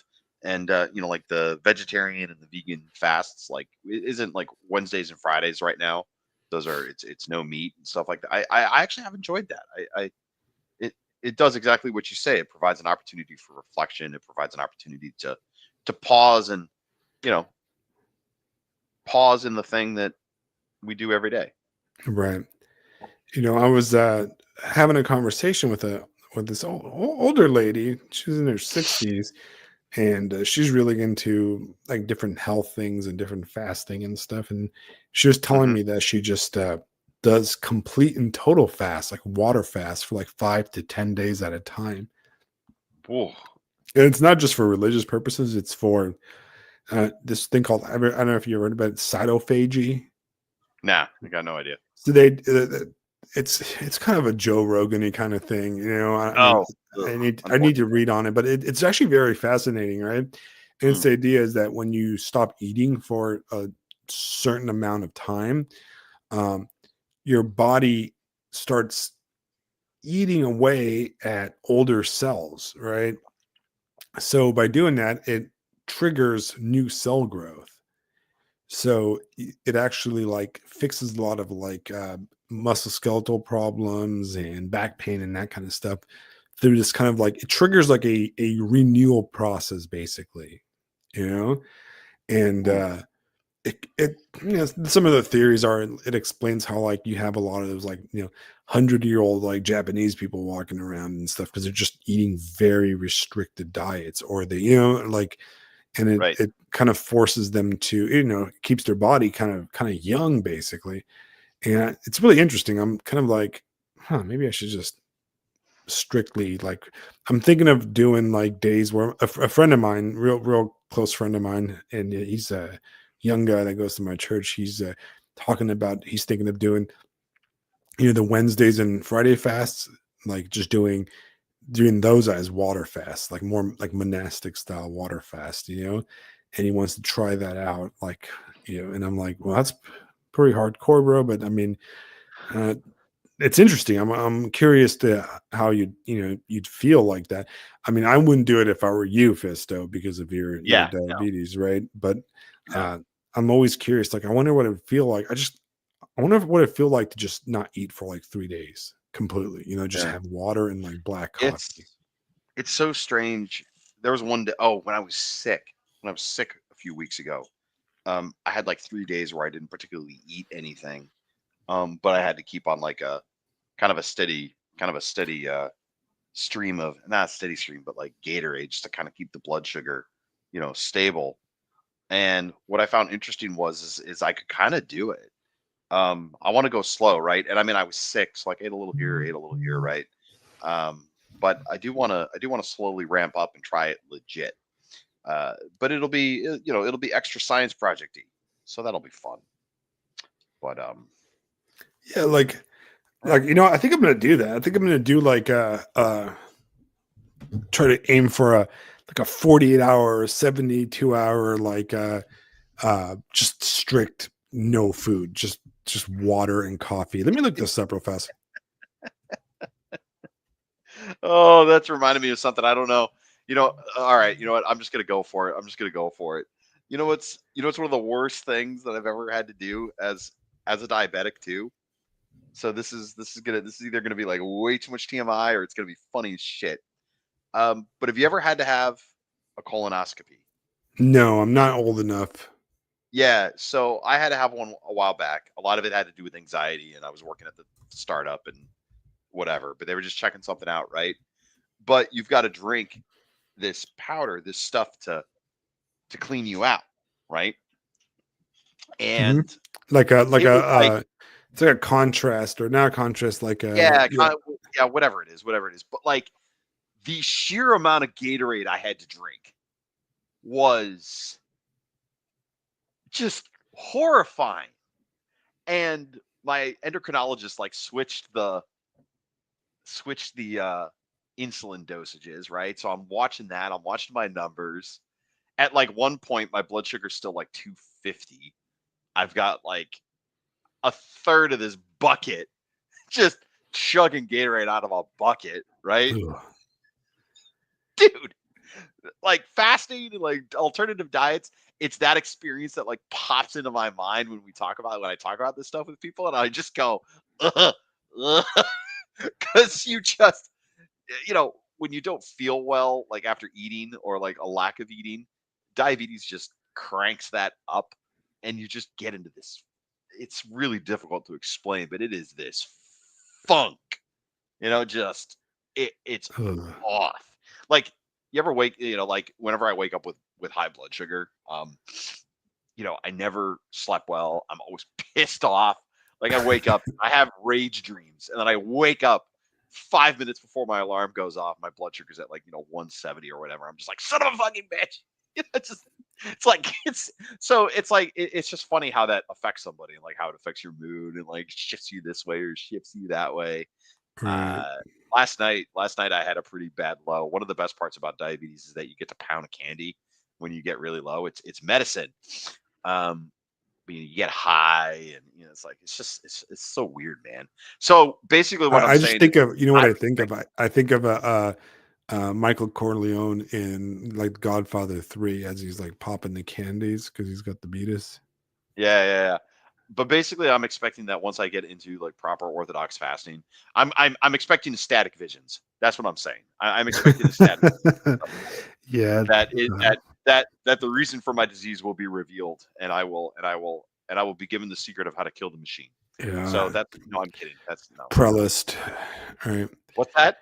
It's called Prelist. It's like there's a name for it? Oh no. Well, no. Prelist means like basically visions or miracles that aren't really visions or miracles. They're actually demonic things that people like. Right. See. That's what I was saying. Oh no. Yeah. It's like people that like really want to see miracles, like convince themselves and are easily deceived by demonic entities. Yeah, no. So I looked it up just now, and this thing is called autophagy, right? And then and according to my AI that's built into my Google search that I can't get rid of anymore, it says water fasting can trigger autophagy, a cellular process that helps the body recycle and replace damaged components, promoting overall health and longevity. Autophagy begins within 12 to 24 hours of fasting and peaks around 48 to 72 hours and helps clean out damaged cells. Well, that's it, guys. I gotta do a 72-hour water fast. I'm actually curious to see what it feels like. right? I want to see what So you drink only water for how long? about 72 hours, about 3 days. Okay. I mean, so only water, like nothing with any like nutritional, like zero, like so 0 calories, right? So it would have to be like, I mean, I guess you can drink coffee, right? Like coffee's just Yeah. water. It's just water. Yeah, it's just there's no calories in there. Yeah, maybe tea or something like that. Yeah, tea would That'd be work. kind of cool. I'd probably like it, Hey. to be honest. Black Ibis autophagy Yeah, episode. I'm gonna autophage myself out of existence. Yeah, man, I'll do an basically. autophage too. Why not? Or auto No, whatever. you're not allowed to. You can't Why autophage not? anything because you're gonna die. I'm not gonna die. You gotta Why would eat, I don't die? you? Your blood Well, sugar I is. mean, yeah, just to manage the blood sugar, but it doesn't mean I could just not take insulin and see what the blood sugar does. Don't eat, just kind of see what happens. To it. Come on, man. Interesting.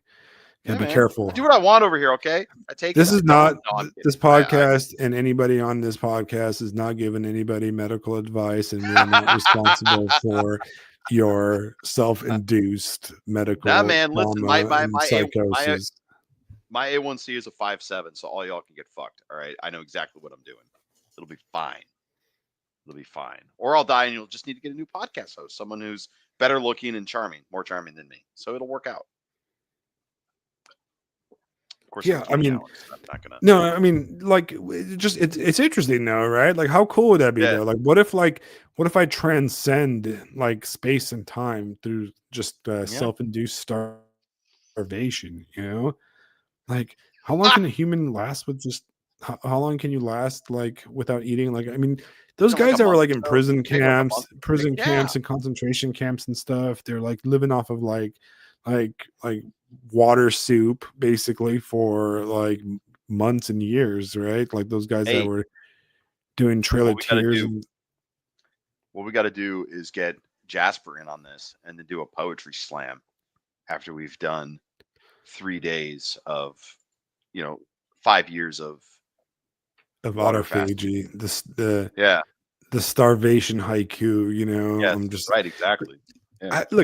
One thing that like I was thinking about, like just all the stuff. I mean, that's a tough one. Can I pop a zinni in if is that going to kick me out of autophagy? Hey, only one way to find out. Only one way to find out. Man. I don't want to like starve, but like I get none of the benefits because I zinned up. There's probably calories in Zyn. I don't know if there's calories in it. I don't see it. There's flavor, but I think it's like xylitol, so it's like fake stuff. Well, when you think about it, right? Like in all seriousness, one of the things you do from the Orthodox fasting is it makes you think about like our appetites, right? Because most of the sins are appetites, right? We are living in a world of extreme appetites. Whether it's food, entertainment, news, hatred, pornography, everything. like just this huge like appetites that like, and you look at the pagan gods, the gods of the pagans, and what do they always want? What do pagan gods always want? What do they demand? It's always like eating, blood. Like eating something, and sexual appetite, right? They're always trying to like rape something and eat something. Food, sex, and murder. Yeah, it's always those two, like food, sex, and blood, right? Yeah. So you think about this appetite obsessed kind of world that we live in, and almost everything is meant to fill or feed our appetites. And a lot of times most of us are just addicted to dopamine, right? We just need the next thing, the next tweet, the next Instagram reel, the next next episode, right? And sometimes it's just good to just say, fuck, dude, I'm done. I'm taking a time off from all this stuff, and you think about like food specifically, and you look at our immediate ancestors. And I'm not talking about like, look, man, as Americans, we eat a lot, right? It is anybody that lives in Europe or has been to Asia, like it is shocking. It is shocking how much food we eat and we get at restaurants. I know I was over in, I lived in Japan for almost 4 years, and I got used to Japanese portions, and my wife and I did. And, we'd go to Japanese Denny's a lot and a lot of the different restaurants, and I liked it. Right. And, When I moved back to the US, I was shocked by how big the portions were. What it what would be considered a meal for 2 or 3 people is a one-person meal. So for a long time until our bodies adjusted to American food, my wife and I would just order like one meal at a restaurant and just split it because it was like there's too much food. And you think about like our immediate ancestors in the 19th century, these guys in the Wild West, these guys would go out like cattle ranching and cattle herding, and they would live off of like some beef jerky, and some whiskey for like months at a time, right? Like, so, what what what's going on, Uh Yeah. like it's wild, right? So yeah, maybe I will try this water fast in the next month or so. We'll talk about it. Yeah. Myrtle in the chat said talk about cryptids in the spooky south. So do you have any cryptids in Florida? Cryptids. What's a cryptid again? Cryptid is like the Bigfoot or whatever. Oh. Yeah, Florida man. We're all cryptids down Cryptids. here, man. So we we actually are. have a cryptid here in South Carolina, specifically here in the Low Country. And I think I've talked about it before. It's called You have. a Yes. boo hag. Yes, All the right. boo hag. It's called the boo hag. And all right, and the Yeah. boo hag is a Boo mythical hag. creature in the folklore of the Gullah Geechee people in Georgia and part of South. Here we go again. And it's part of an Here we American. go. So remember, earlier in the episode we talked about the Gullah Yeah. Geechee people, right? It's the same. Yeah. Yeah, However you say it. and it's a contribution of it's basically a hag, and it's a combination of Gullah and hoodoo and that kind of stuff, and it's basically a witch, right? And the old enslaved people back in the day, they would sprinkle cayenne pepper and salt in the corners of their room, right, to protect themselves from the boo hags. They lived in the swamp, right?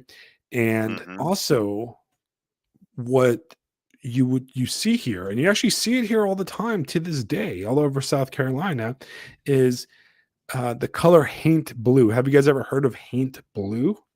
I'm going to post it in the chat, right? It's called haint blue. Haint blue. All right. Haint blue. All right. You can look it up, right?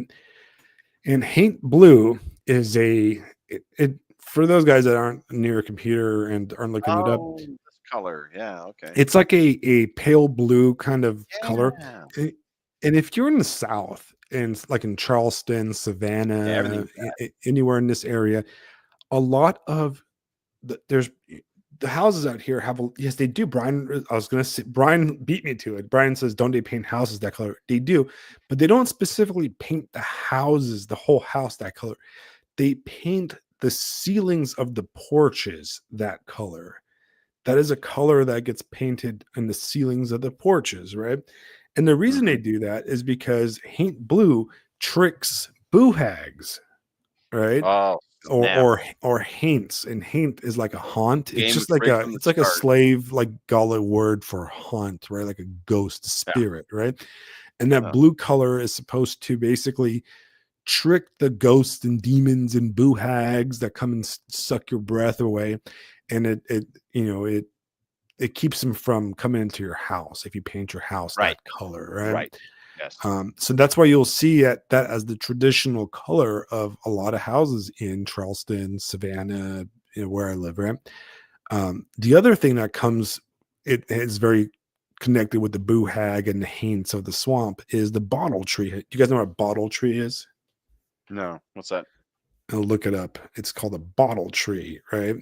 And a bottle tree it's basically like a tree with like blue bottles on it.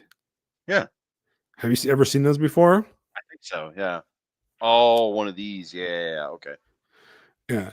The blue bottle trees, and you can buy them like they're like kind of kitschy decorations. They sell like at freaking Ace Hardware and stuff, right? But you're supposed to make it yourself. The blue bottle tree it's a ghost trap, right? Because the ghosts go inside the blue bottles because they're attracted to that color, and they get trapped in the bottle. Yeah. Right. So Stupid it's basically it's to keep the ghosts out, to keep the haints and the boo hags and that kind of stuff. What the boo hags do is they come at night and they suck your soul out. They're kind of like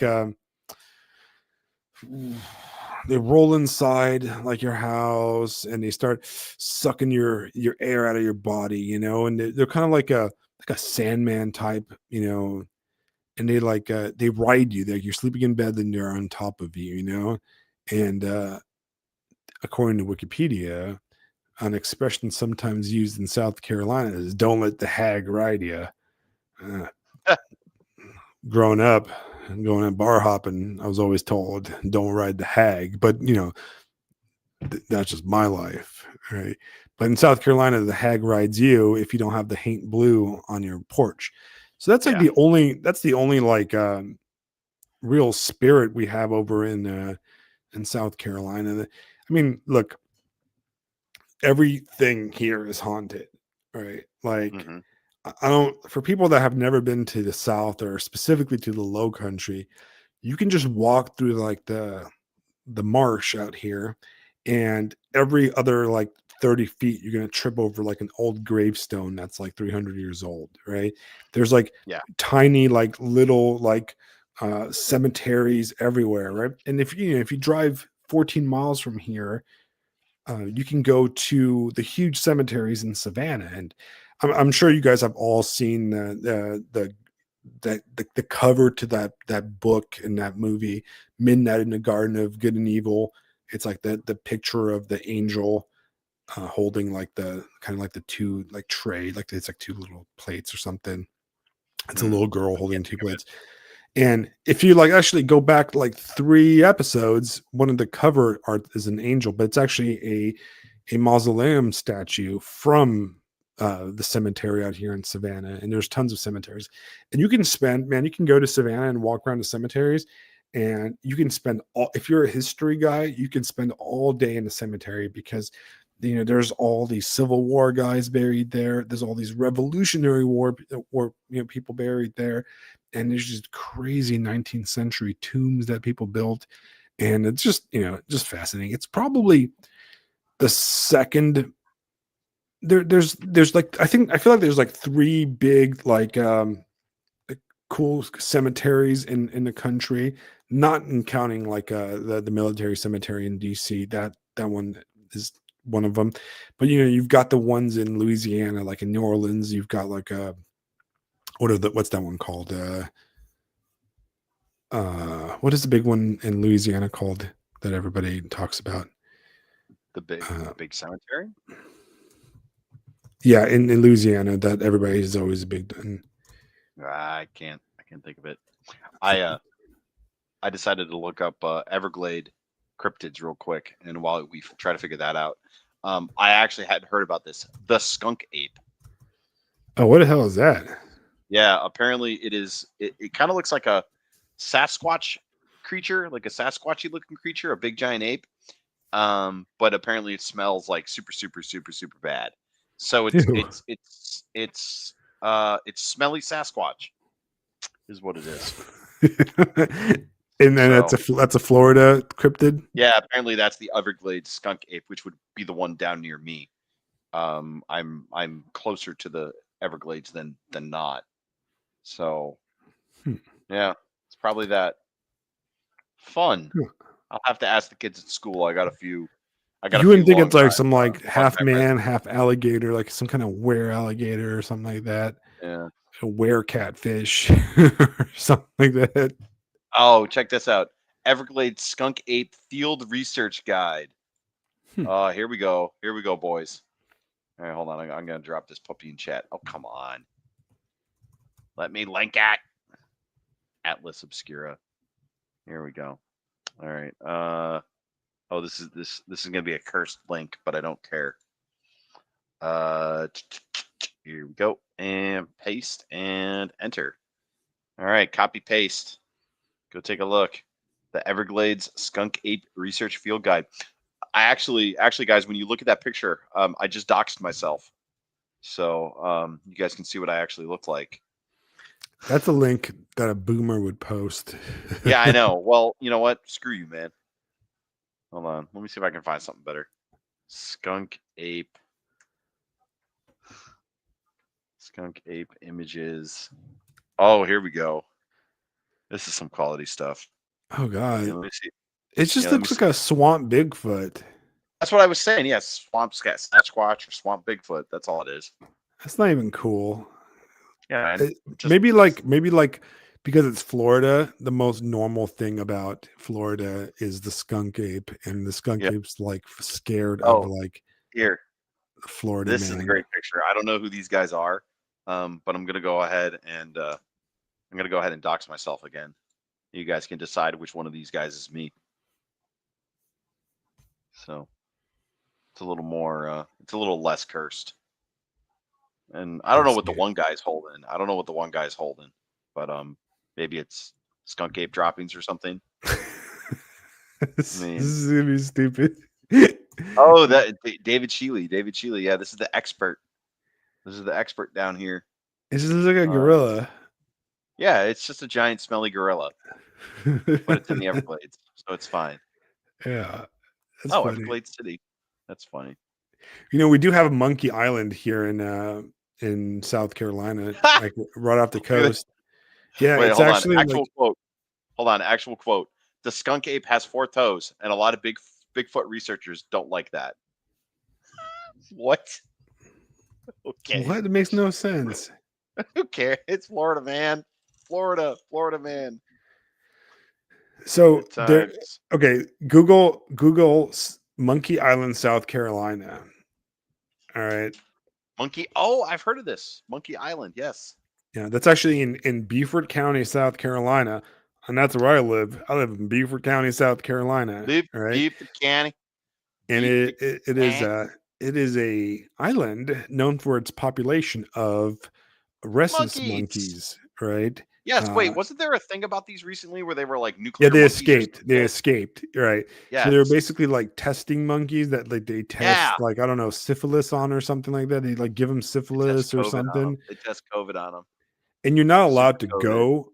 You know you're not allowed to go to this fucking place, right? But I don't know. They're like raised like they're like lab monkeys and they're diseased or something. But there's like 3,000 of them, and like you can like canoe around it and stuff, and you can see the monkeys in the trees and stuff. I've seen pictures of like Yeah. people like taking their boats near this place and like taking pictures of like monkeys like hanging in the trees and on this little island, right? But Yeah. they're like I don't know, some kind of diseased laboratory monkey, and that's kind of terrifying to be honest, right? Yeah. And like some of them escaped recently, and they're like the cops are like, "Oh, if you see a monkey, don't go near it because it's probably got super syphilis or something," you know. Yeah. And They ran for Congress. That's what's going to happen. They ran for yeah, I don't know whatever Congress. happened to it. Oh, but on a cemetery Sure, thing it's that we were fine. talking Sure, it's about. fine. Oh yes, the cemetery. Okay. So Okay. the big cemetery that's probably the most famous cemetery in the United States is St. Louis Cemetery. Right, St. Louis #1 in New Orleans, right? And that's the one that has all the above ground crypts. You know, it's the one in like Interview Oh. with a Vampire. It's St. Louis Cemetery #1. It's also the one in if you played Red Dead Redemption, right? 2, Yeah. like it's like in the when you go into like New Orleans, basically. Dang. That's right. And it's like the famous one. Mausoleums for days. Yeah, and then the big famous one we have here in Savannah is the Bonaventura, right, cemetery, and that's a really cool one too. It's huge. It's beautiful, man. Like you've got a just the big trees with the hanging like hey, here you go. with the hanging like Spanish moss everywhere, and it's just a beautiful. You go there in the spring, and all the flowers are blooming, and you could just stroll all day through all the graves, and it's kind of a cool thing to do, I think. And it kind of like makes you think about death and that kind of stuff. I got some good pictures of last time I went there, and my daughter's a lot of really cool statues of angels and all types of like things. So like there's like pictures of like some like rich people like back in the 19th century, their daughter would die young and they did a full statue of her, and there's just gorgeous statue. Like let me find this really cool I'm looking picture. up the old cemetery back where I grew up. Lakeview Cemetery is the famous one up in Cleveland. Garfield is buried there, the ex-president, and they've got some famous structures and some impressive monuments. I think that might have also been a scene where they shot one of the Marvel movies, if I recall. Although I might be thinking of a different one. But yeah, Lakeview Cemetery is the big famous one that we had back home. Yeah, there's something like I like about cemeteries because I'm just a, Well, yeah. I'm just a. You're Transylvania. You were born and raised in the cemetery, man. So Yeah, I mean, it's fine. I've got this like goth kind of vibe to me that I can't kick, like Yeah, it's fine. No one's perfect. it's just how I roll, Yeah, Dude, yeah, man. I hate Reddit. What? Because like I'm yeah, trying to save Reddit's this picture file, and it's stupid. It's like won't let me. But yeah, and then I mean, but that's kind of like all the cryptids we have. Like we don't have any cool skinwalker stuff. Like I like the skinwalker is like one of my favorite, like freaking like it's one of my favorites, like things, right? Because it's such a cool like thing, and like I feel like there's a lot of weirder stuff out west, or maybe New England. New England has to have a bunch of cool stuff, and then of course like Brian and stuff. I think he's a West Coaster from like Washington area. You've got the Black Lodge out there, and you got all that stuff. So you get a bunch of cool, bunch of cool stuff over there. Like I got to work. Check this out. All right. That's from the Bonaventura Cemetery. And that's the daughter. I think she died of like typhus.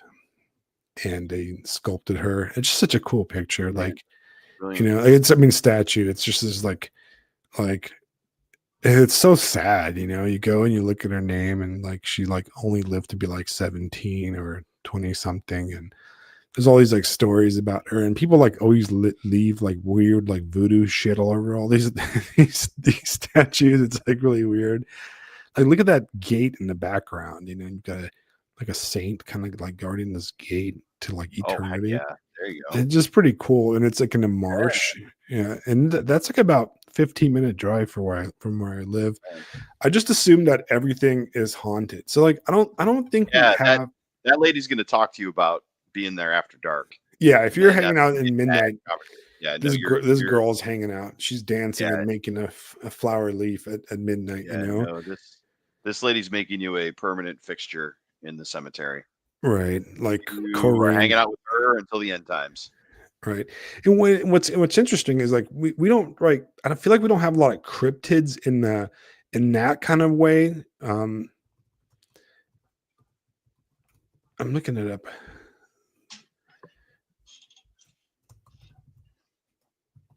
We don't have like the cryptids in like the like in the usual way, but we have a lot of ghost stories here, right? So the picture I posted, her name is Corrine Elliott Lawton, right? Yeah. And she was born September 21st, 1846, and died January 24th, 1877. So she was an adult. And her name was Corrine Elliott, and she was buried in Bonaventura Cemetery in Savannah, Georgia. She was born into privilege, coming from a very wealthy and proud family of Brigadier General Alexander Robert Lawton, Confederate States of America, Civil War. There's different. It's got the cross. It's got the Constantine. Isn't that the Constantine symbol on there? Yeah, she does actually. There is a chiro on it. There's actually a lot of chiros on a lot of the stuff over there, and there's a lot of ghost stories about her, and there's a lot of like kind of like there's a story of like unrequited love and marriage and all this stuff. And so she ended up dying of, I believe, typhus during a typhus epidemic in Savannah in the 19th century.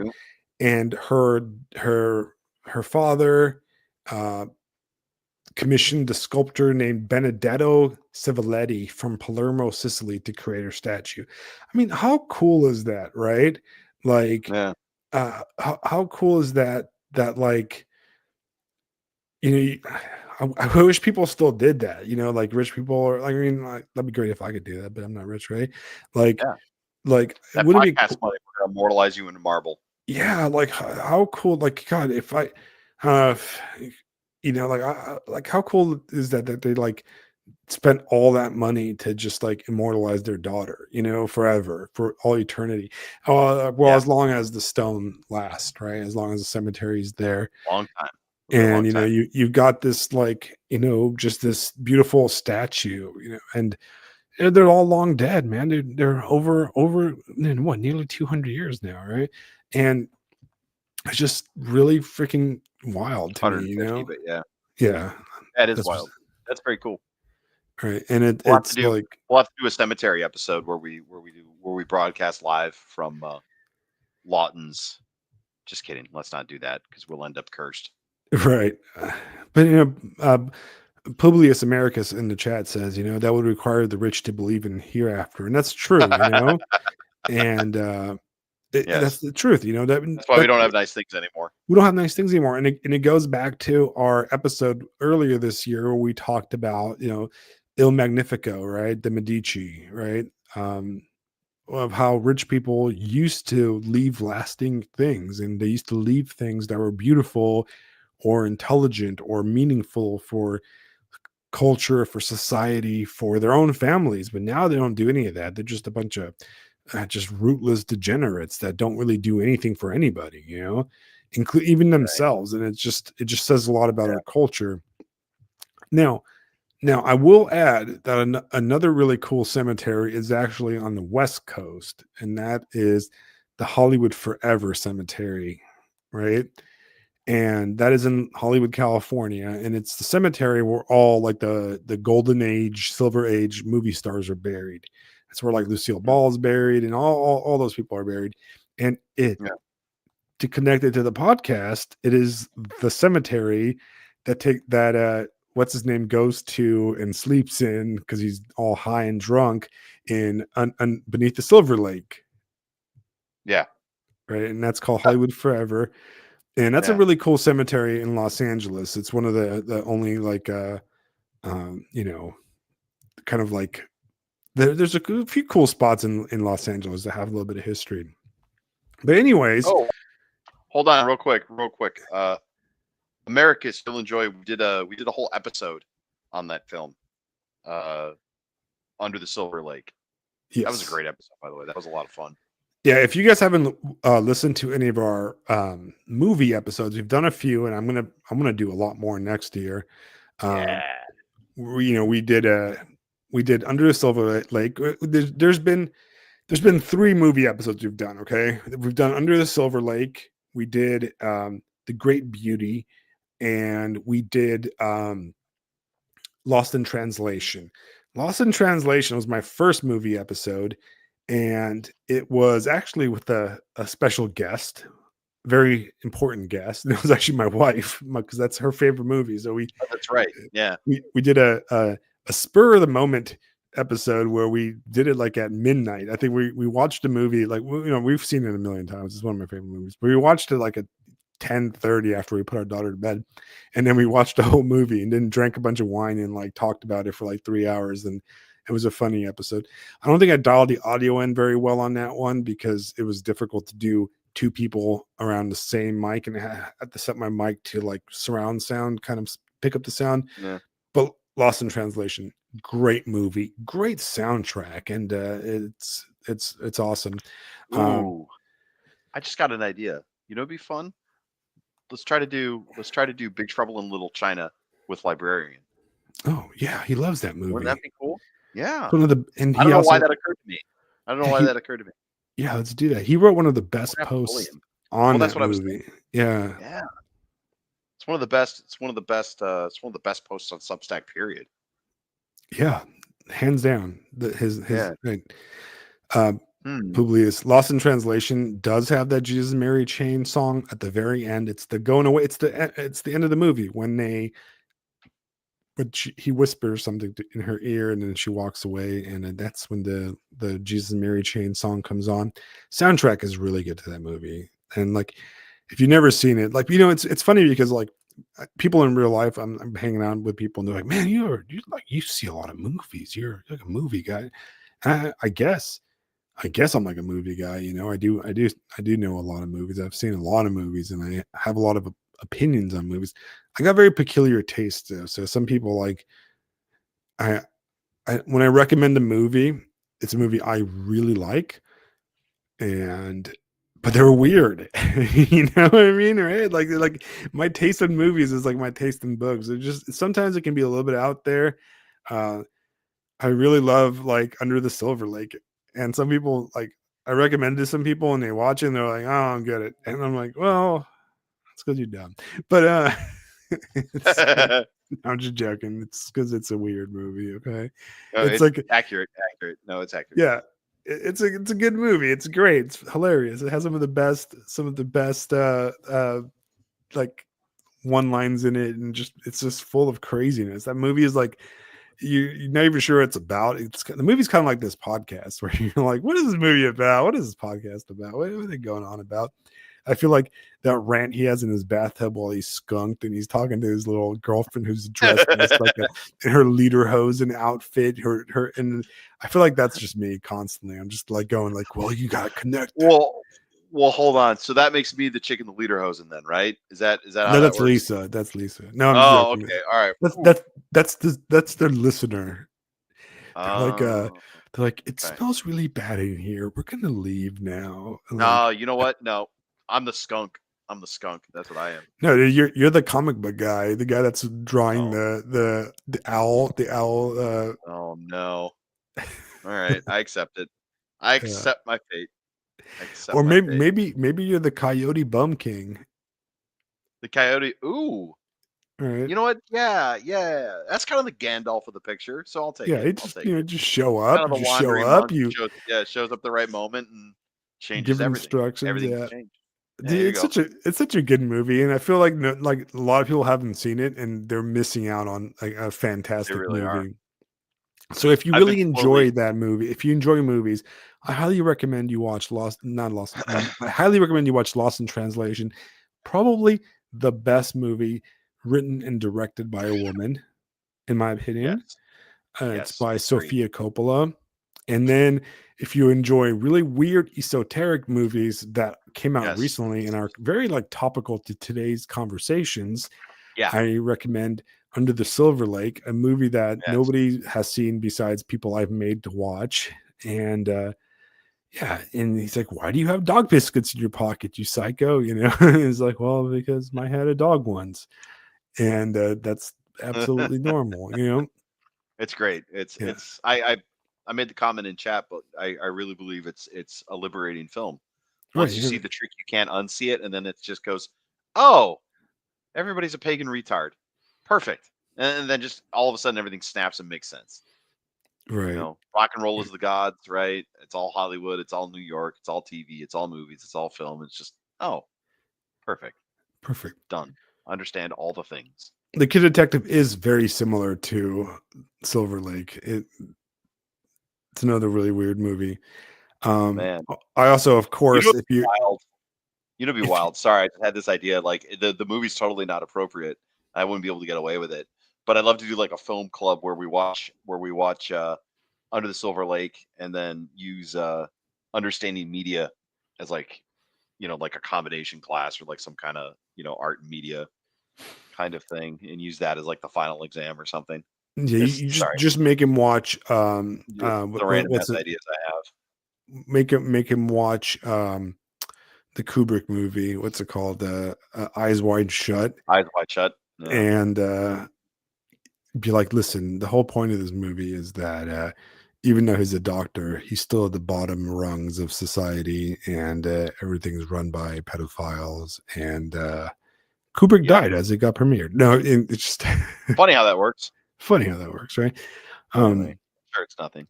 The other thing that I recommend to all listeners of the show to watch is True Detective Season 1. If you haven't seen True Detective Season 1, highly recommended. It's one of the best television shows of all time. It's kind of a required watching for everybody. If you haven't watched that, you're wrong. You're missing out. It's one of the greatest shows ever made. And anyways, we've gone about 20 minutes over schedule like usual, and we had a great time. And we had a great, you know what? First of all, we had a great season. This was a wonderful season, 40 episodes. 150 hours or so. 150 hours of beautiful shit postingtainment. Yeah, it was wonderful. We're going to take a break for Thanksgiving. We're going to celebrate. We're going to eat turkey. We're going to celebrate.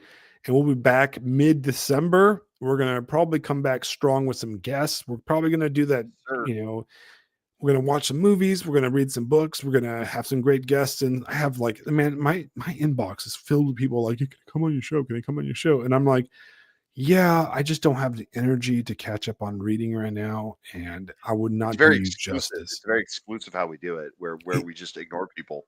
It's if you send me a message saying you want to come on the show or you recommended somebody, like I asked somebody, I absolutely want to, and I want to do it. I just need to I need to recover. I need to recharge my batteries, and then because I will never. Like the one thing I'm never going to do here, okay, is I'm never going to invite somebody, especially like an author or somebody that has like work beneath their belt, and I'm not going to read their stuff, or because I don't have time to do it, and then I just I'm just an asshole. That's like an asshole move. Yeah. So that's kind of why we haven't had a lot of guests lately, is because I haven't had the energy to fully dedicate to having a guest on where I could do them justice. I could have Lisa on because I've read all her books, and and I can have certain people on, right? And I talk to them all the time. But if it's somebody that I've not really interacted with or I'm not particularly friends with, I just really need to read their books, right? So I can be like, hey, like when I had we had Konstantin von Hofmeister on to talk about his great book. We read the book. We had Dr. Zachary Porco. We read the book in the few days before. So that takes a lot of effort because there's only so many hours in the day for me to be able to read something fast. And I'm a very fast reader. I can read 2 or 3 books a week. I've been drained with social obligations, and I just don't want to do a half-assed job of somebody, like no half-assed. No, there's no half, but not half-assed. I might do half-assed episodes when it's just us and we're just freestyling, but I'm never going to do a half-assed episode with a guest. All right. Never. It's not going to happen, right? So that's my promise. So next year we haven't had guests on because we respect you too much. Yeah, next year we're going to come back.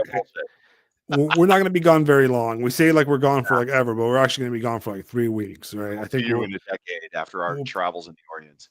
Yeah, let me look at the schedule. Let me look at my calendar real fast. I got November, December.